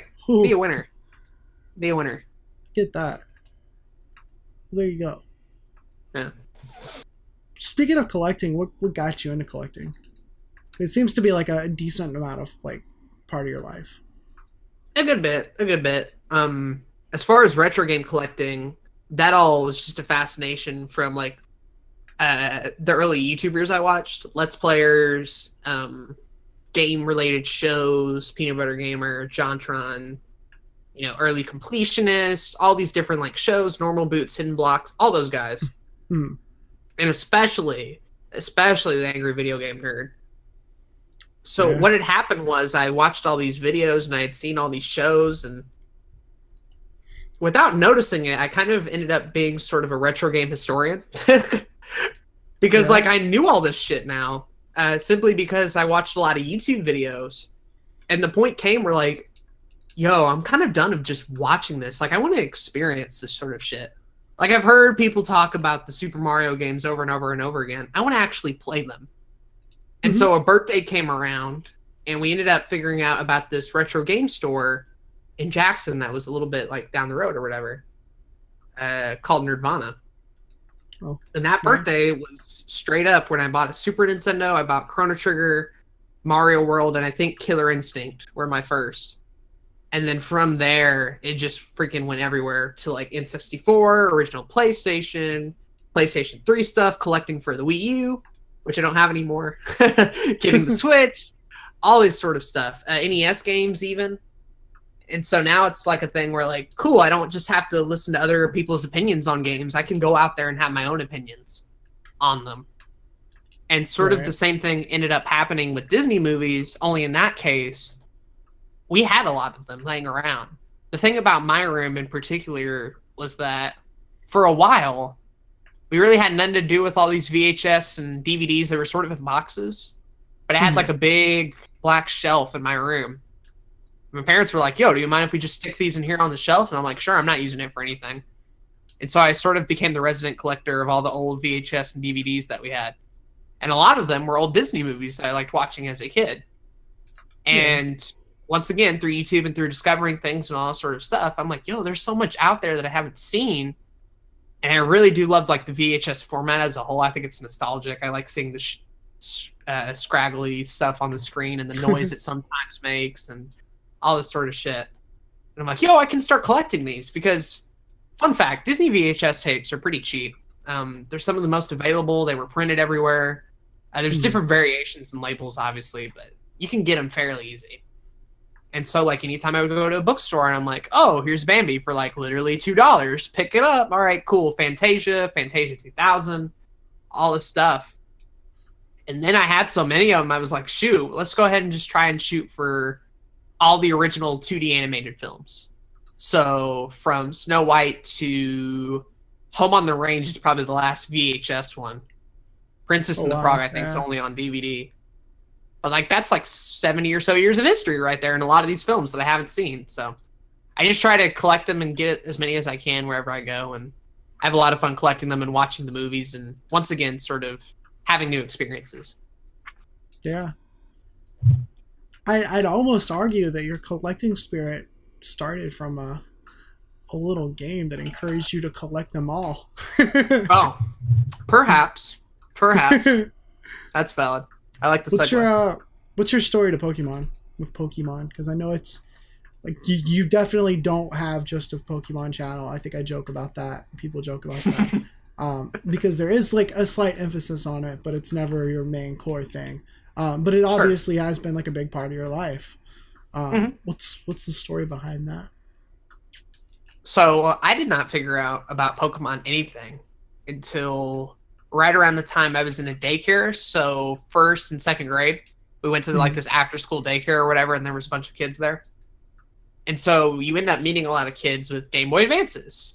And this one kid in particular was playing something, and me and Ethan were pretty interested in like, yo, what's he playing? And I'm like, oh, I don't know. He won't let us look at it or whatever. Eventually he got called away to do something. And me and Ethan were like, yo, this is our chance. So we go over there and see what he's playing on this Game Boy Advance. And it ended up being a copy of like Pokemon Emerald, but we didn't know that at the time. It was just like Rayquaza and like this trainer he was battling or whatever. And Ethan was playing it. I'm like, what do I do? And I'm like, I don't know. Just fucking hit buttons or whatever. So he hit some buttons and he ended up being the trainer, obviously. And he finally came back. He's like, yo, what are you doing? And I'm like, oh, we were just wondering what this game was called. And that kid's name was Joseph. And he ended up telling us, oh, this is Pokemon, yada, yada. And of course, like we ended up figuring out that a bunch of kids played it. And then when me and Ethan's birthday rolled around, we got ourselves a Game Boy Advance and we got ourselves Pokemon. He ended up starting with Ruby and Sapphire, and I started with Fire Red and Leaf Green. And ever since then, it's just been a constant. A game would be announced, we'd go get it. You know, Emerald came out. I remember that day. We literally like went to Walmart and got the like cardboard box. Because they weren't cases at the time. Like Game Boy Advance games were just these cardboard boxes. Tore that thing open, threw it away. Wish I hadn't. Oof. Relatable. Oof. Man. Played Emerald. When we figured out that like Diamond and Pearl were coming out, we didn't know it was a new Pokemon generation. We were like, oh, so that's like, you know, Clamperl and Metagross? Because that's what we thought the mascots were. And they're like, no. It's like a new generation of Pokemon for the Nintendo DS. And like, oh, a DS? What's that? Whatever. And every time a new Pokemon game would come out, we'd go buy it and we'd get the hardware for it. And that went from a DS to a 3DS to all this sort of stuff. And then we ended up playing the spin-offs on GameCube. Pokemon XD Gale of Darkness, in particular, is a fantastic game. My dad even got involved with it for a while. Ethan was super involved in it. And it just like became a constant. We never got tired of it. We hit low points, obviously. But from that point on, we never really stopped playing Pokemon. And having YouTube there as well to be like, oh, you can figure out how to catch this Pokemon, search it up online, and figure out how to do it. And oh, I can trade with Ethan because we have different versions and stuff like that, and we can battle against each other and all sort of shit. I can't think of a better game that me and Ethan like spent time playing together, other than maybe like Brawl. Yeah, like Pokemon was that big a deal for us, and we got into the anime, and we got into the cards, and spent way too much money on a lot of that shit, and the VHSs, and we were hooked in Generation 3 and on. I think what's cool is because that game is, I mean, in some ways it kind of sucks if you're just like by yourself playing Pokemon because there's 2 different versions for every generation. You're like, I gotta buy both if I want to collect them, blah blah blah. But if you got like your brother who's also super into it, like it's pretty like the perfect storm, you know. Mm-hmm. And it was a good time to figure it out about it too, because kids at daycare were also playing it because like Pokemon was still cool. Right. It wasn't until we hit like late middle school where like Pokemon had sort of fallen out of fashion, and it wasn't the cool thing to do. Which is funny because we didn't give a shit. We just kept playing. Right. It's funny because it's kind of cool again. Right. It is now. 100%. So Pokemon Go and everything. Yeah. All right. It's kind of weird. When you're an adult, you don't give a shit about what other people think of you. So you're like, oh, I play Pokemon. Cool. Move on. Right. But back in the day, like middle school and junior high, you wouldn't tell a soul you played Pokemon. That's like banishing your ass to the nerd table. Like, don't do that. Keep it quiet. Keep it on the down low. So I remember I've told you before, like I wasn't allowed to watch Pokemon or play it as a kid, but I was always known as like that nerdy kid at school. But it was very interesting to me because in like middle school and high school, people would be like, you seem like the guy, like they like make jokes about Yu-Gi-Oh or Pokemon, and I'd be like, what are you talking about? And they'd be like they'd be like, you like the type of guy who would go to Shadow Realm or something like shit like that. I'm like what the fuck is the Shadow Realm? Like, what the fuck are you talking about? They're clearly like I know. They're like, don't you watch Yu-Gi-Oh? I was like, no, I've never watched Yu-Gi-Oh. Nerd. No, I never called him a nerd, but that would have been funny. Yeah, that's fun. That's great. Yeah. So I wanna mix up a little bit, and we've briefly talked about music before, but I'm kind of curious for the podcast, what your favorite genre of music is. So Kid Aden would take the cop-out answer and be like, oh, I listen to all kinds of music, except for like rap, reggae, heavy metal, even regular metal. Kid Aden wasn't a fan of. But now, like looking back on it, and even today, it's mainly pop stuff. It's mainly the music that I listened to was what my mom listened to on the radio. So when we were going to school, Star 107.7 was always playing like the top hits of that time. And a lot of those songs, for whatever reason, like stuck with me all these years later. And then I eventually ended up turning into around like, I think junior high. It's been a long time. But I would start watching these top 50 hits videos because I wanted to know like, what's the popular music out there? I didn't want to be in the dark anymore. I kind of wanted to like jump into it a bit. Mm-hmm. And so I would watch these top 50 hit videos like every week just to see what's popular and what's all going on. And most of it ended up being a lot of pop, a lot of R&B, a lot of rap, trap now more than ever. Yeah. But yeah, from like 2012 to now, every week a new top 50 video comes out, and I've just gotten into the pattern so much where I'm like, oh, I might as well see what it is. This week it was Drake, by the way. What a shock! Yeah. I mean, he just released a new album, so yeah, a lot of Drake out there for whatever reason. But 2018 in general actually has been kind of a Drake year. I think he's been on the number one thing more than anything. But yeah, a lot of pop and a lot of what my parents ended up listening to. It was kind of cool too, because my mom was very supportive in the fact that like we could listen to whatever kind of music we wanted, straight up. She would not like, oh, you can't listen to rap music, or oh, you can't listen to My Humps, because she listened to My Humps. She listened to all the Black Eyed Peas hits that were coming out at the time. Why couldn't we? And she was like, yeah, you can listen to it, whatever. So when LimeWire became a thing and we had like MP3 players and all that sort of stuff, Yes. she just let us download whatever we wanted. And I remember like other kids, we would be hanging out with them and they're like, your mom lets you listen to this music? And we're like, yeah. Why, yours doesn't? They're like, no, my mom won't let me listen to this. And I'm like, oh, okay, cool. So we just be on our merry way. But yeah, I have a special affinity for pop in the early 2000s or whatever was popular in the early 2000s. I like a lot of Black Eyed Peas. I've talked about the fact, embarrassingly, that I'm a fan of early Nickelback. Even going as far as to, in my first grade yearbook, in the favorite band section, wrote Nickelback Yes. in capital letters. Yes. Oh, that's great.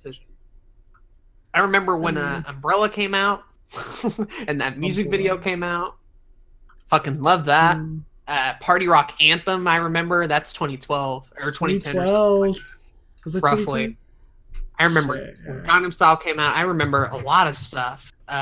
John Mayer, all these artists really from that time period, especially. I just have such a nostalgic attachment to. And I wouldn't say that it's like better or worse than music we have now. I think all that shit's subjective. Right. But yeah, a lot of pop and a lot of stuff from the early 2000s is mainly what I listen to. And more so than ever, though, finally getting into the rap and R&B stuff that I missed out on. Hey. That's funny.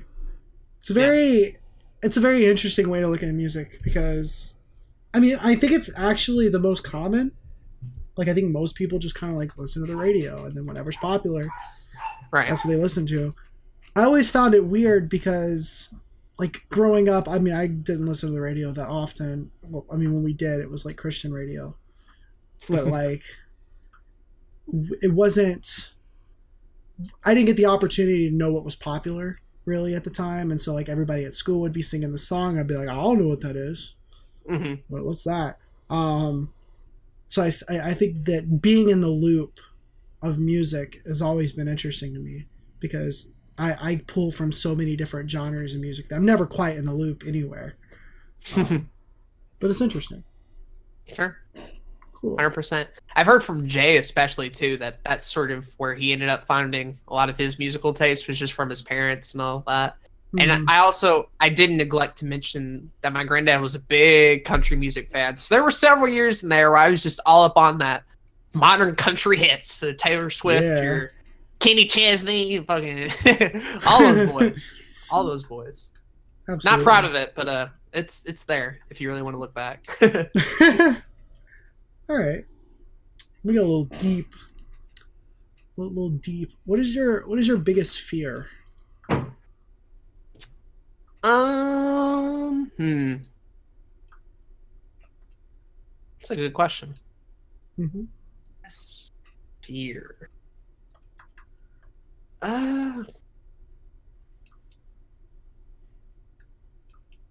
Not. Hey. Go ahead. And it can be like an irrational fear. It can be like a fear that like a deep fear. It can just be like something you've always been scared of. It can be anything like that.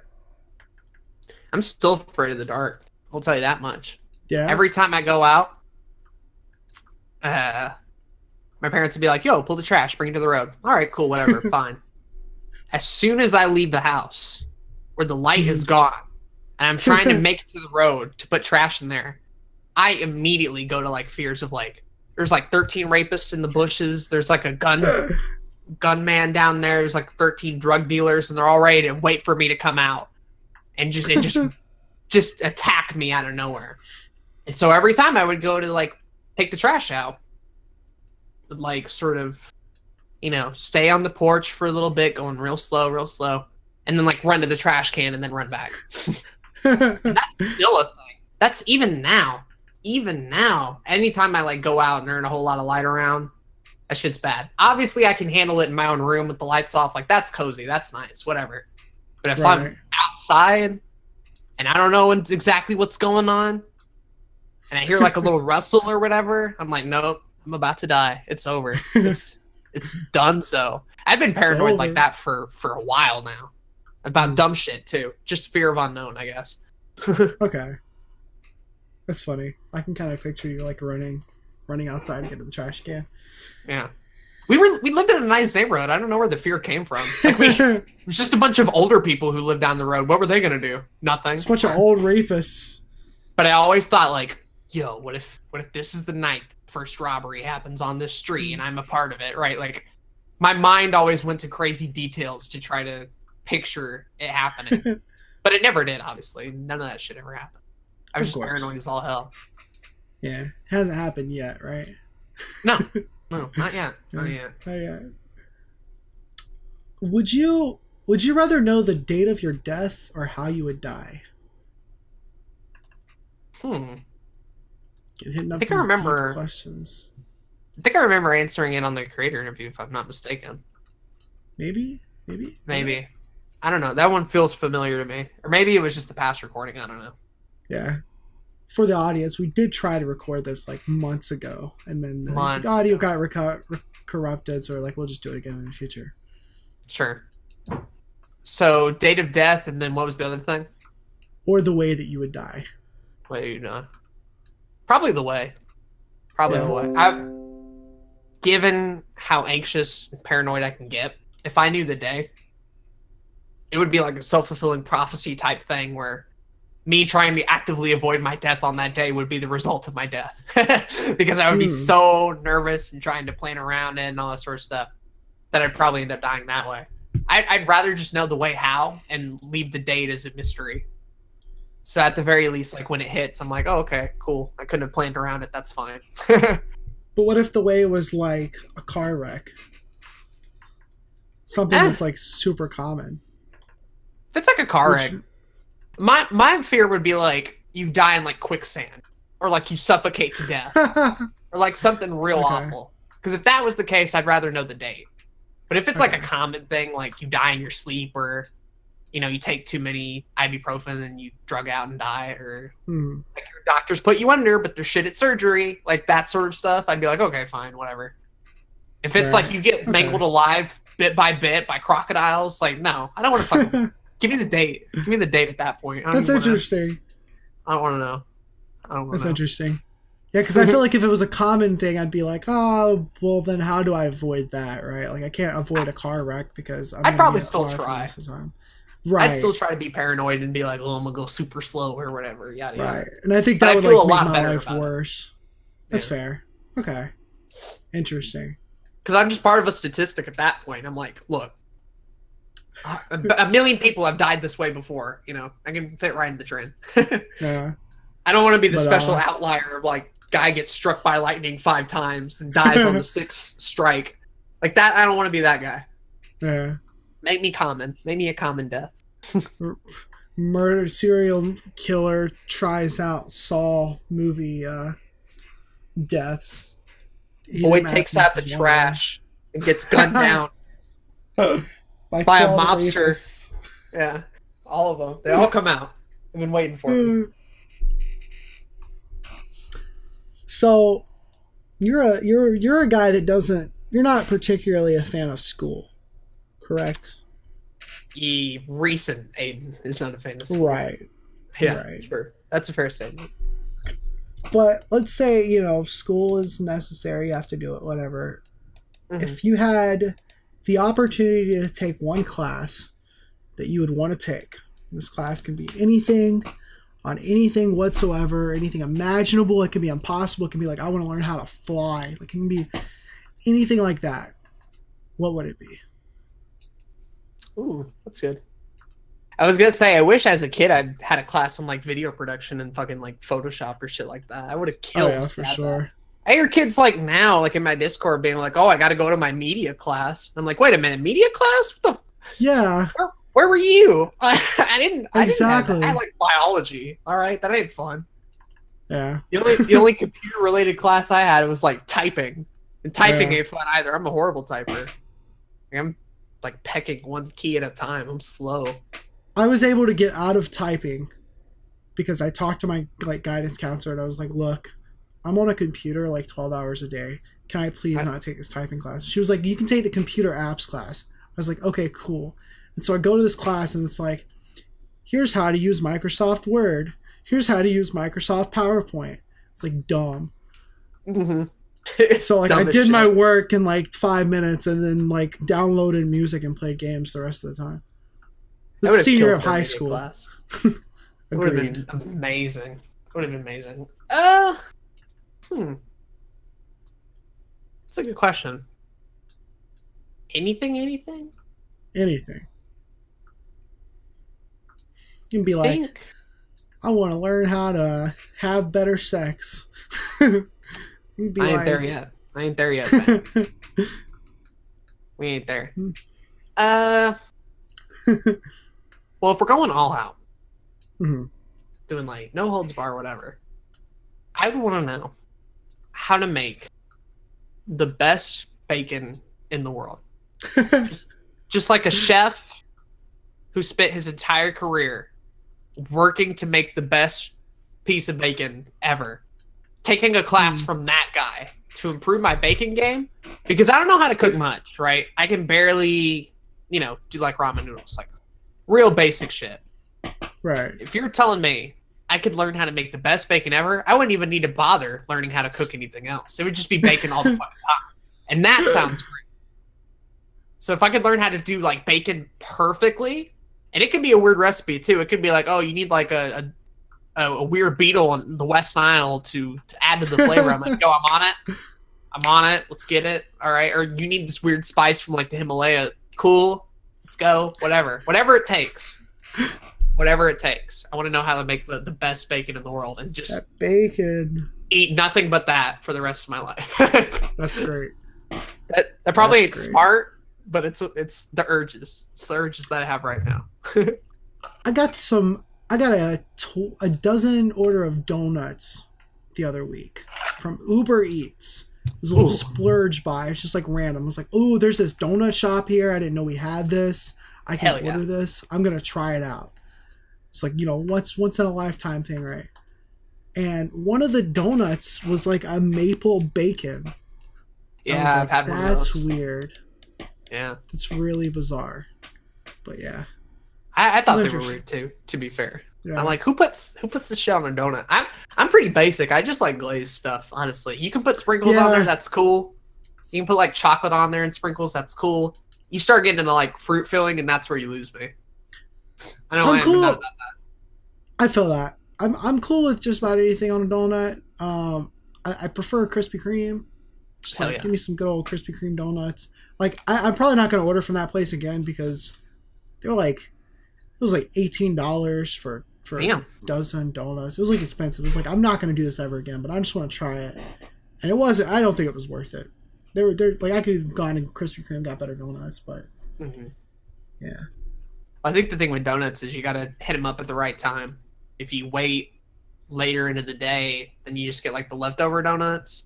But you Mhm. also don't want like the very first batch either. You kind of want like that in between middle donut. I could see that. I'm very interested in I'm cool with hot donuts and I'm cool with cold donuts. Yeah, I am like too. both. I'm very I like much both like a good okay with bit. both. They both They're have tight. a different flavor that I prefer. I All agree. right, let's keep on with some of these. After talking about bacon and donuts, Fuck bagels though. Yeah, I that's ain't about true. the bagel life. bagels are fine. It's just I'm not much of a bread person. I've learned it's like I don't care to get like toast a lot. I'm not a big. Well, you fan hate of toast. sandwiches. We figured not- that out. I don't hate them. I'm just not a big fan of them. I'd eat them, and I have it. So I have them every once in a while. It's just not something I need. Well, You here's a said question.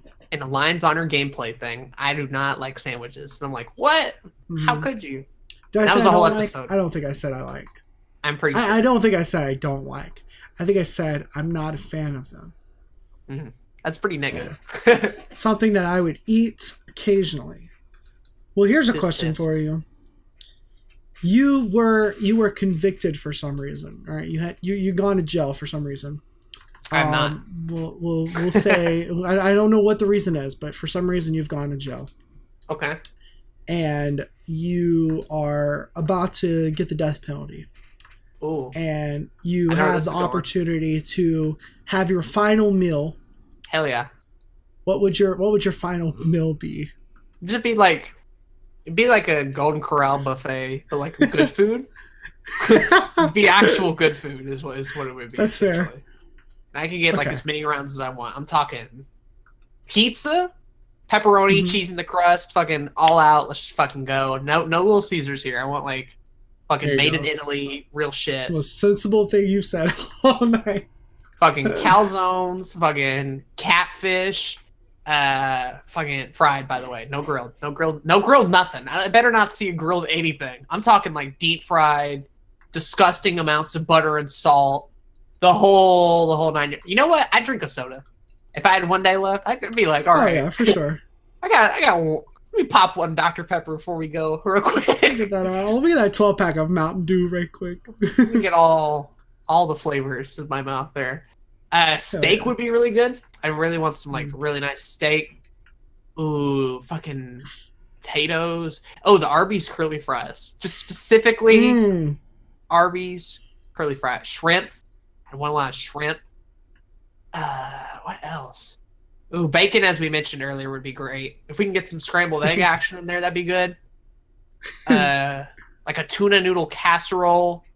A tuna $5 footlong from Subway. I'm just throwing out shit at this point. I just want everything. Milkshakes, but only the vanilla ones, because I ain't about no chocolate milkshake or nothing like that. Strawberry banana smoothies. Those are good. Like a good baconator. That'd be great. Just a bunch of fucking meat, basically. That's my answer. Yeah. A bunch of meat, Golden Corral style, but like good, but like really good. Now, here's the next question. Would you attempt to eat all of it? Like, even if it made you feel, like, disgusting, even if it made you feel like you were going to throw up, would you, like, try to eat every single bit of it? Absolutely. I'd pork the fuck too. out. Yeah. I don't even care. I would, like, be throwing up and still try to eat it. If it was, like, my last meal. Yeah. You want to go all out, right? You don't want to just eat, like, a little bit and be like, oh, I'm full. No, you fucking smash. They're going to provide for you on your last day. You better fucking smash that shit. Exactly. If it was a scenario where like you can only get one kind of food though, might have to be some fried chicken in there. It might have to be like that one thing. Bacon would be close, but like if it was one thing, probably be some fried chicken. Fucking like homemade fried chicken or like a specific straight up fast food. No, just homemade, like real good. Just homemade. Fucking made with love. Real good ass fried chicken. You know, let me tell you, Popeye's fried chicken. Oof. That's some good shit. Big oof. Yeah, I want fried chicken though. Actually. I do too. Yeah. We talked a lot about food on these podcasts. Yeah. This is a theme. It's a constant. It's a theme. It's fine. It might be because we're hungry. It's okay. That's probably the reality. I had potato soup tonight, and that was pretty good, so I'm not judging. Yeah. Okay. Get a little wacky. Ooh. What cartoon character do you resemble the most? See, I remember this one for sure. I could have sworn we did this one before. That's possible. And I think I even remember my answer. It was fucking Gumball from The Amazing World of Gumball, because I think that show mirrors. Oh yeah.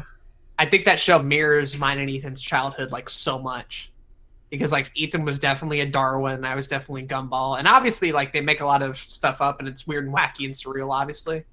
But that sort of family dynamic in that show, I would 100% be Gumball. Like I relate to him on a pretty spiritual level, I feel.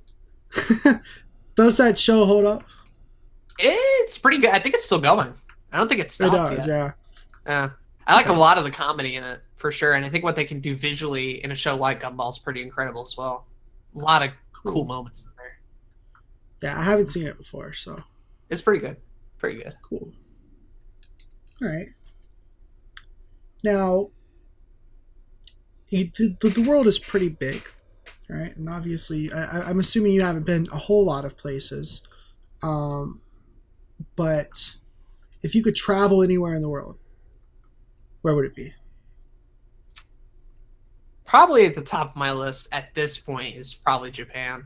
I think that would be really freaking dope. Just in general. And then after that,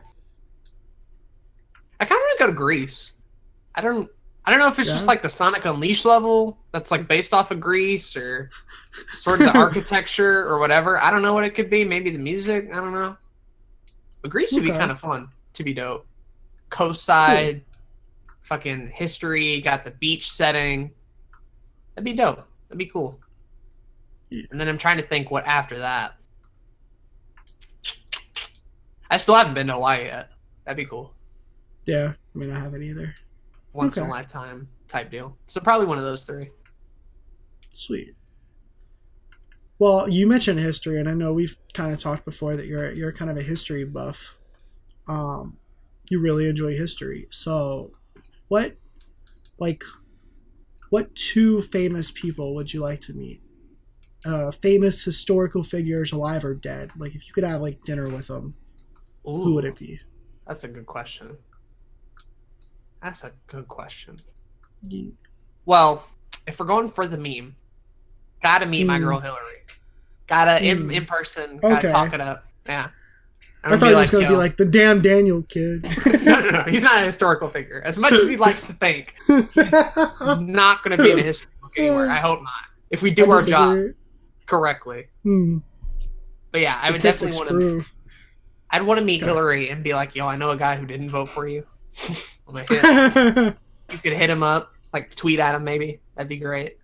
Yeah. But that's the meme answer. If I'm going like serious answer, ooh, I'm gonna go with two boys that have been covered on Extra History. Both of them are Okay. pretty cool for two different reasons. First one I'd go with is probably Admiral Yi, who is he ran the Korean Navy for a good bit of time. I don't think he was like or he might have been the overall commander. Anyway, he was in the army during the time, and Okay. Japan had sort of invaded, and Mhm. Korea was sort of this like non-really big military state, had peace for 1,000 years, and in comes all these samurai fools with like these boats and cool shit, and like Korea looks absolutely screwed basically. And Yi, through like a bunch of fucking hard work and determination, and despite getting shit on from like the corrupt government and everything, ends up basically saving Korea from like a total invasion. Oh wow. Have you ever heard of like the turtle ships? I Where it's like a haven't, no. ship. It's like a ship, but the top of it is like this spiky turtle shell. So when you bring it out to Huh. war, it has cannons on the side, but no one can board your ship. And so like that was invented during this time period, and you had like only a couple. He basically had at any point in time about anywhere from 20 to like 10 ships. And throughout all of his campaigns, barely lost any. Didn't lose a damn ship at all. Dude was such not only like a great mind, but also just like a really hard worker. If I could meet him and somehow like get just a bit of that inspiration, a bit of that drive, and a bit of that workflow, like that would be incredible. But That's he cool. probably speaks Korean, and I don't, so there'd have to be a little translation thing going on there. And I don't even know what he would want to eat, so the lunch would probably be horrible, but that'd be cool. Yeah. I don't think there would be a probably there, but yeah. You know, whatever. So Hillary and Admiral Yi. Hillary and Admiral Yi. Hillary's my meme one. If I'm going for another Okay. serious one, Mhm. I probably want to go. I was gonna go Ned Bundy, but I think I want to go like JFK. I think it'd be Okay. really cool to meet JFK one day. Just because, like, dude was so much of an impact and probably like one of the most well-respected presidents of like all time. It'd be Oh, yeah, cool to definitely. like get that perspective, especially during that time period. I think it's just fascinating as a whole. Yeah, those are Yeah. the two that come to mind. There's probably like 1,000 more, and the Hillary one I still want to happen just to meme it up, and that's the most likely. So I'm gonna shoot for that one. But the other two probably Yeah. my answer. Okay. I mean, you can do whatever you want. You can meet JFK one day. Who knows? Who knows? Yeah. I'm sure he's down to be meet a Let's Player on YouTube. Definitely. Get a little serious again. Are you religious at all? And if so, how so? Okay. So, growing up, in the South. You can probably guess that I'm a good Christian boy, and that was sort of our family dynamic for a good while. We didn't exactly go to church even often. But when we did go, I don't remember liking it a whole lot because being a kid and being forced to sit down for an hour or so was the worst thing ever. Even with Sunday school, you still got to sit and listen to the main, pastor preach and all that sort of stuff. And I guess to an effect, I still am. In like name only, still a Christian boy. But Right. I've thought a lot about like whether or not there even is a God out there, and if so, which one. And then I haven't mentioned this for a while, but the idea of heaven scared the shit out of me for a while. I did Really? not like the idea of an eternal afterlife at all. I'm like, it has to end, right? It can't just go on forever. And my mom would be like, no, in heaven it would last forever and it would be amazing and nothing would go wrong and whatever. I'm like, oh, but that's forever. Like it never ends. And for whatever reason, I don't know. I was in like maybe elementary school or middle school. That scared me for a long time.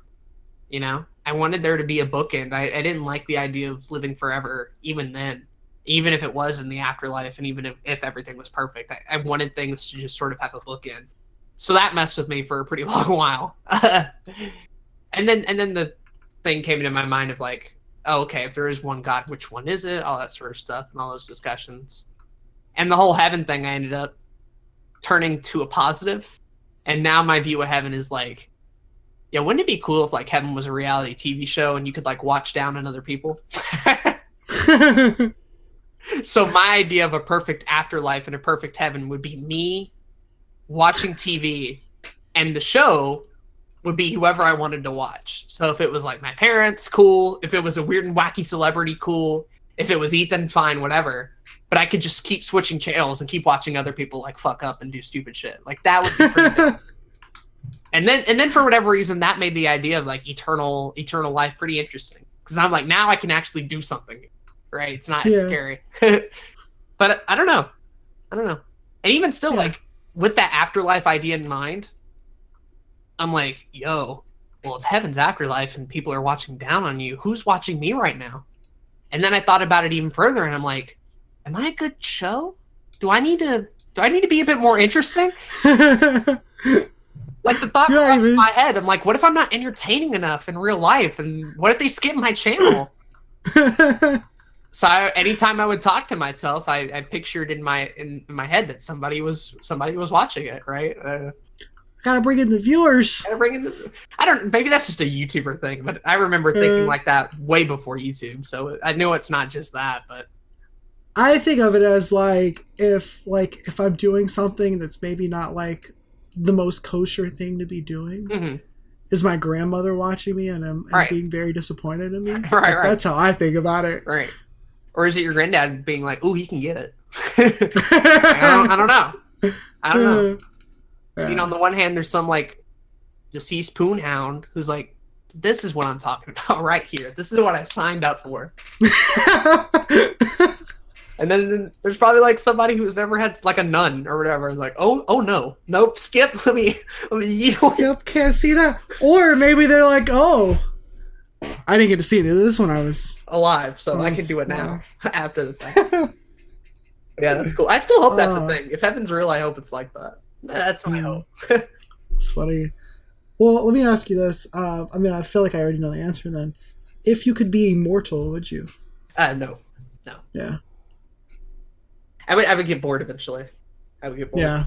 And I think that's how I feel about it too. I think too, a lot of the weight that my current life has would be gone if it was just like, oh, I can live for another 1,000 years. Nothing I do now really matters. Whereas now it's like, I got one life to live and only 100 years. Got to make every second count. Let's go get it, dude. And that's that's a lot more fun to me. That makes things a lot more interesting. It makes the process and the journey interesting, knowing that it's not going to last forever. So you got to make the most of it. Being able to live forever would suck. I'd get bored of it and I'd hate myself. And I want things to end. I want a concrete ending. I don't know why, but no, I feel that completely. It's almost like, I think it'd be similar to having like unlimited money, unlimited life. I think it's very much, time is money, and those resources that you have. And there's a reason why things are so finite. Sure. Everything doesn't last forever. Sure. As far as an afterlife goes, I mean, who knows? I'm religious, but I still don't know 100%, you know? So it's very, yeah, I get you. Yeah. Completely. And I mean, like, you know, if people would ask, are you religious or not, I'd still say Christian or whatever, just because that's the easiest thing to go to or whatever. That's fair. But I'm probably more leaning onto like agnostic, I don't know, whatever. Like, I'm just curious more than anything. I just want to know more. I want to know more, but I can't. So it's just like, oh well. Okay. All right. But if you're religious, you do what you want. I ain't about to step on your worldviews. You do whatever, fam. We're cool. Right. Kind of along the same lines. If you were, let's say that reincarnation was a thing. If you were reincarnated after you die, who or what would you want to be? I always thought, like, what if my dog was another person in a previous life? Yeah. And then that led me to think, like, yo, what if I was my dog in a later life, or someone else's dog? I think it'd be cool to be like a pet, honestly. No main responsibilities. I mean, you wouldn't understand much. But you just kind of like have a short, nice, fulfilling, hopefully, if you're not like a deserter or a stray. Like if I could find like a nice, quiet Asian family and just be like a cat, that'd be dope. Yeah. I don't want no chaos. I don't want no like family of like 30 and I'm the one dog. That's hell. I want like I'm like a cat who lives a long time and my only responsibility is that old Mr. Hoshi and his wife. You know, don't fuck anything up. I don't burn the house down. Real nice and quiet and relaxed. That'd be good. Cool. Okay. Yeah. All right. We're edging at the end of the interview. So I wanted to kind of bring things back to the whole YouTube thing. Mm-hmm. And at the beginning of the thing, I asked you, I said, you know, how does it feel to be like 2 years in and all that kind of stuff? Now I want to ask you, again, we've kind of briefly touched this, but I want to ask you a little more in depth. You know, obviously this 2 years is at the end of your YouTube channel. Mm-hmm. It's, you know, still the beginning. Right. Where do you see yourself in like 5 years on this channel? I wish I knew the answer to that, man. If I did, I could start planning for it like today or tomorrow. I felt that. Yeah. I mean, I've thought on the one hand, I keep working at Blue Couch Productions enough and I keep getting a backlog of videos and I eventually find that one hit and I get this huge audience and I'm able to do all this sort of stuff, whatever. Mm-hmm. But then I've also thought about like, it might have to be a channel beyond Blue Couch Productions. This might just be yet again another stepping stone to something bigger and greater, right? That's fair, yeah. And I'll still appreciate everything Blue Couch Productions did for me and all the stuff that I've learned. It's a huge learning experience. But if the day like comes where I have to move on from it and start from the beginning again, like I wouldn't mind. You know, I'd be like, "Yo, that's cool too." It's all part of personal growth. I don't tend to have an attachment to, and we've talked about this. I don't have an attachment to the platform of YouTube. I don't have an attachment to a channel. You know, I have an attachment to being a content creator, to producing, to entertaining, and all that sort of stuff. And if I can continue to do that in 5 years, that'd probably be pretty dope. Honestly, if I could do it and still be like financially okay, and I'm not talking like rich, just like within my means, right? That'd be kind of cool. That'd be kind of dope. And like, you know, best case scenario, I get a video that does like really fucking well, and I get enough YouTube ad revenue to retire, and then just make any kind of fucking video because I'm retired. I can do whatever the fuck I want. Yeah, I can literally do anything. Might as well. Let's just post the weirdest shit. But until that day comes, I'm still gonna just have fun experimenting. I'm gonna continue to try to learn. I'm gonna find new opportunities when I can, and we'll see where we're at in year 5, year 4, year 3, even, and continue to try to get better. Honestly, and who knows? It might not even 5 years from now might not even be a YouTube thing. It could be like working on production on some TV show. It could be eventually following that dream of wanting to be a singer from when I was 7. It could be like doing internet radio or a podcast or, yeah, maybe even have that nice little Philip DeFranco studio and the like with like a bunch of cats or something like that. I don't know. Whatever, just throwing that out there. It's a possibility. But I know whatever path it ends up on, I do hope that in the next 5 years I'm still creatively expressing myself. Because above all else, like that's what I like doing. I like creating videos. I like entertaining people. I like seeing other people's reactions to it, and I like making things, right? I like being in front of the camera. I always have been. If I can continue to do that in 5 years in one form or fashion, then that's great. Exactly. That's fantastic. My mission statement in life is not necessarily to like be successful or to have a ton of money. I've told you this before. Like my main life goal, my main mission goal is just to be happy. And if, I'm still doing that, then we're good. We're good, honestly. Yeah. Awesome. Well, cool. Well, that's the end of the little interview. Ooh, boy. So. Howdy. I think it went well. I did too. Doing it. I hope you did too. Cool. It was a good. Yeah. I'm definitely excited on the viewer side of things, and obviously like working with you as well. I'm excited to see what your year 3 is going to look like. Oh yeah. That's going to be interesting. Yeah. I've definitely enjoyed getting to know you over the last like year and a half and kind of see your journey through YouTube as well. Well, considering how different year 2 was from year 1, I'm sure 3 is going to be even weirder than it is now. So buckle up, everybody. Blue Couch Porn Productions coming your way. Hype. I feel like that's the future of YouTube content. It's just straight sex, Just straight unadulterated sex. I agree wholeheartedly. It's all we need, honestly. Mm-hmm. Yeah, I mean it's the only next step. All right. Well, with that being said, we're gonna move on to the comments section. What we got? Of the podcast.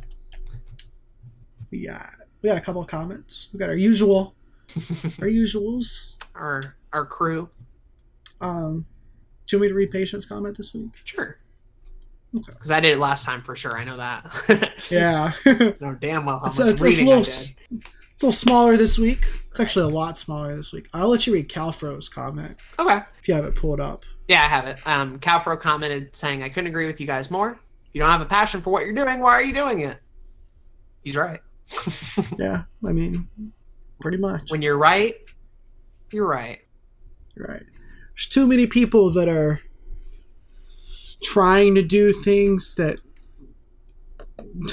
Too many people trying to do things they don't want to do. It's just what it comes down to. Just because their parents told them to do it, or they think it's the way they're supposed to do it, or they think they can get money and be famous from it. And inside of YouTube and outside of YouTube, whatever it may be, once you learn that you're gonna be a little bit happier if you don't try to do things that you don't want to do, you'll be better off. Agreed. Cool. Good comment, Calfro. So, Patient's comment this week is... I'll read the whole thing like we did last week, and we'll talk about it.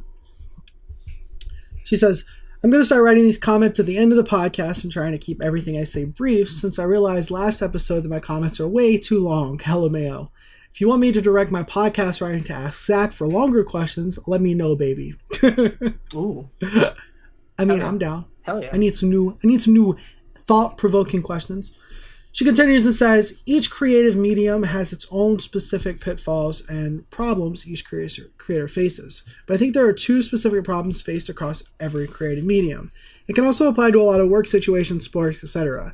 Those 2 problems are imposter syndrome and the Dunning-Kruger effect. The Dunning-Kruger effect is, in simplified terms, where a person with little skill in an area believes their ability to be higher than it actually is. And imposter syndrome is essentially the opposite, where someone skilled in an area has little to no confidence in their own abilities.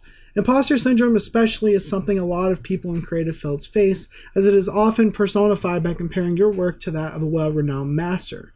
Content creators in any field of all skill can be subject to these 2 problems, and working to get out of them can be hard. Learning your own abilities and limits are important, and having an understanding of where you sit in the creative world is a good way to ground yourself and avoid the Dunning-Kruger effect. And learning those things also comes with improving your skill, so there's no harm done there. Because as your skill grows, you find less limitations. However, personally, I find avoiding imposter syndrome to be much more difficult. In a world where anyone can create and anyone can see it, trying to avoid comparing our own work is nigh impossible. I can't really comment on a good way to avoid imposter syndrome because it's something I believe I am currently subject to, but I'd be interested in knowing what you guys think would be a good way to avoid it. This video explains how to avoid the Dunning-Kruger effect, and it does it well. It's a photography central, but you can easily replace photography with any creative medium, business, or hobby. And she links a video, which I'll try to link in the description box below. Yeah. She goes on to say, I actually wrote all that on imposter syndrome before you guys started talking about it. We did. LMAO. Also, Myrna is a fucking killer Twitter account. She's so naive and innocent. I love her so much. Agreed. Agreed. Question of the day. She says, I'm not a YouTuber, but my big problem holding me back from that is a personal one that I'm making steps to solve. And all going well, I should have decently under control by the end of the year. I'm glad to hear that. Yeah. The main issue I have with content I currently produce, which is photography, is definitely akin to imposter syndrome, though I'm not sure if it can't be considered imposter syndrome due to my current abilities as a photographer. Wow. Lots to unpack there. A lot of good shit. Definitely. And I particularly love the comment from the new guy 62 or Sixto. My boy. As he replies to it with just the simple word of damn. Daniel. Back at it again. Yeah. So. The white vans. A lot to unpack there. Mm-hmm. I don't know about you, but I've definitely heard of both the Dunning-Kruger effect and the imposter syndrome. I think we talked about the imposter syndrome, but we really didn't give it a psychological name like Patient did. So it's cool to be like, oh, that's just something everybody deals with, and that's the name that it's called. Cool. Right. That's nice. The Dunning-Kruger effect, I don't think I heard of until this comment, or at least not that name. That name was pretty unfamiliar to me. I think I heard about both of them in high school sometime. Mm-hmm. They are very commonly. I mean, when you just hear like what they mean, you can probably think of people that they're like some people think they're the hot shit and they think they're doing everything perfect in their creative field or whatever it may be, and they actually suck ass, but they think they're the best, and that's the Dunning-Kruger effect. And then some people are like really good at a lot of things, but they're very humble and they're like, I don't think I'm that good. I'm not as good as such and such. And that's the imposter syndrome. So you've probably all have experienced somebody with this, and maybe you could be experiencing yourself in one of these two categories. If you're a YouTuber, you've probably been hit with one of these before. Guaranteed. Yeah. You know, maybe even both. Maybe even both. Who knows? Yeah. Depends on the type of person you are. As far as how to avoid it, I think we did a pretty good job in the video. Or at least I remember talking about a lot that, you're not better than anybody and you're not worse than anybody. YouTube as a whole is about your own personal journey. And when you view it as your own personal journey, then you really take out the whole comparison thing altogether. You're not comparing yourself to other people. You're not thinking better of yourself than other people. It's personal, right? And so you yourself grow with each video that you put out, and with each photo that you put out, and with each album that you make, and all that sort of stuff. If you worry so much about outside influence, then at some point it's not going to be your own art. It's going to be someone else's, or what someone wants to see in your art, and not what you actually want to make, right? And it's very tough to deal with that. Pressure is definitely a thing. Criticism is definitely a thing. It's all part of the art process, and it can be very tough sometimes to feel like you're not doing as much, or to feel like you're way better than everybody, which, granted, a lot of people out there think they're better than everybody, and they're really not. But you really got to just think about your YouTube channel as your own personal journey. There's no need for comparison when you start viewing it from that lens. I think there's definitely a fine line to walk when it comes to both of these. But at the end of the day, it comes to how you present yourself to other people. That is where either of these two I guess, mindsets arise, right? Like these are, I wouldn't even, these are mindsets, yes, but people don't know that they're your mindset until you show them that they're your mindset, right? So I almost feel like, regardless of how you feel about your own work, it should be something that you almost keep in yourself, unless you're doing a podcast where you're talking about it, unless you're doing some kind of project where you're talking about it, right? But like when you're outwardly talking to people about your YouTube channel and you're like, yo, I make these videos, you don't have to be like, yo, I make these really super dope videos and I put in 24 hours to make every single video and they're really high quality, and then they go check your video and it's a Minecraft Let's Play and you're like, okay, it's not that good. Or the opposite, you don't need to go around and being like, yeah, I guess I sometimes make YouTube videos, then people go check them out and they're really, really good, right? I think it comes down to being humble and grounded. Yeah. When you're talking to other people. Regardless of that, I do think it's important to be confident in your work. Yeah. I think it's absolutely important to be confident in your work, while also understanding that you've always got a lot to learn. Agree. So never stop learning in general. We mentioned that in the episode. Absolutely. It's still true, believe it or not. Even in episode 20, never stop learning, right? If I would point out the big difference between year 1 and year 2, I learned a lot more shit in year 2. And that helped, That helped a lot. Yeah, I mean, just no matter how many successes you have, no matter how many failures you have, obviously be real with yourself, be grounded in reality, and realize what your limitations are. Still be confident in your work, though, so that you can continue to get better. And then I think you can stay clear of both of these. Yeah, there's definitely a balance there, though. You don't want to lean too far one way or too far the other. Yeah. Make YouTube for fun, man. If it's really that big of a deal. Definitely. Do what you want to make and don't let expectations of other people bring you down, and don't let comparisons bring you down, right? We're all at different points. We're not all on the same level.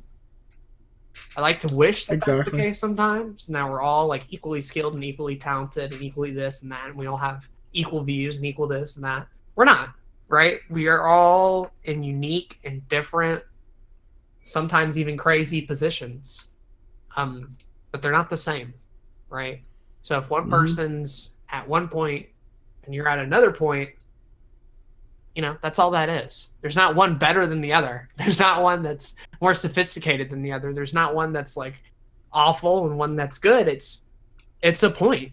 It's a step up the ladder, right? It's a rung, right? It doesn't end. It's not the end goal. It's not the final area. It's just the beginning, right? I don't know. It's weird. Yeah. Make what you want to make. It is. Well, that's our comments for this week. Thank you for leaving. If you have any comments for next week, hit us up. Let us know what you think. We'll be glad to read them. As always, thank you for Calfro and Patient and Sixto for the comments this week. And that's it. I like this episode. It went really well. It went really well. I agree. If you want to hear more from us, hit the subscribe button on YouTube. We've got these coming out weekly. You can also check it out on Anchor, iTunes, Google Play, Spotify, and any other podcast platform that accepts us. It's pretty widespread now. You pretty much find another YouTube podcast everywhere, which is ironic considering it's called YouTube podcast. Check out Aden's channel as always in the description, and you can find my channel and stuff in the show notes if you're listening to on the podcast platforms. Check out our social media. Help out patreon.com/Saxoner Productions if you want to help fund the channel and the podcast and all that kind of stuff. Help us get a little more professional in the future. And that's all we got. Question of the day. So, yes. All you out there. Do it. I figured, hey, going through my 2-year anniversary is kind of a big moment. But I want to know Mm-hmm. for any other, YouTubers or creative people out there, how do you spend an anniversary, like in a creative field? Do you take a break? Do you put more work in? Do you try to like release a big video or a live stream, or maybe you put together an album, or like, I feel like a lot of people look at anniversaries from a lot of different perspectives, or milestones, I guess, in this case, is what they actually are. My question of the day is, how do you all deal with milestones? What do you do during them? Do you work more? Do you work less? Do you reflect? Do you look ahead? I want to hear all that from you guys. In any creative field, like Patience said, photography, music, YouTube, whatever, or work. I don't know. Maybe you've been working for 10 years. Like, what do you do for that milestone? Do you like go out to eat? You celebrate? I want to know. Yeah, it's a good question. I think so. Yeah, and we can talk about that ourselves next episode as well. Sure, we're gonna be hitting many more. This is one of many big milestones. I'm kind of absolutely personally like, tomorrow's gonna be great, or today actually. We actually just hit it. It's 12:39 for me right now. Yeah, which technically means it's the 20th. I'm looking forward to today. I can't wait to post the video, the live stream, all that fun stuff. Part of me wishes it was over though, and I could get back to just doing work, right? Just like regular stuff. Yeah, I feel that. Because I've been talking about this 2-year thing for like several weeks now. Kind of want to move on to the next deal, right? I understand that completely. Yeah. So that'll be cool. All right. Once it's finally over. Nice. Well, I've been Zach. And I've been Aiden. And we want to thank you for listening to this episode of another YouTube podcast. Bye. Bye.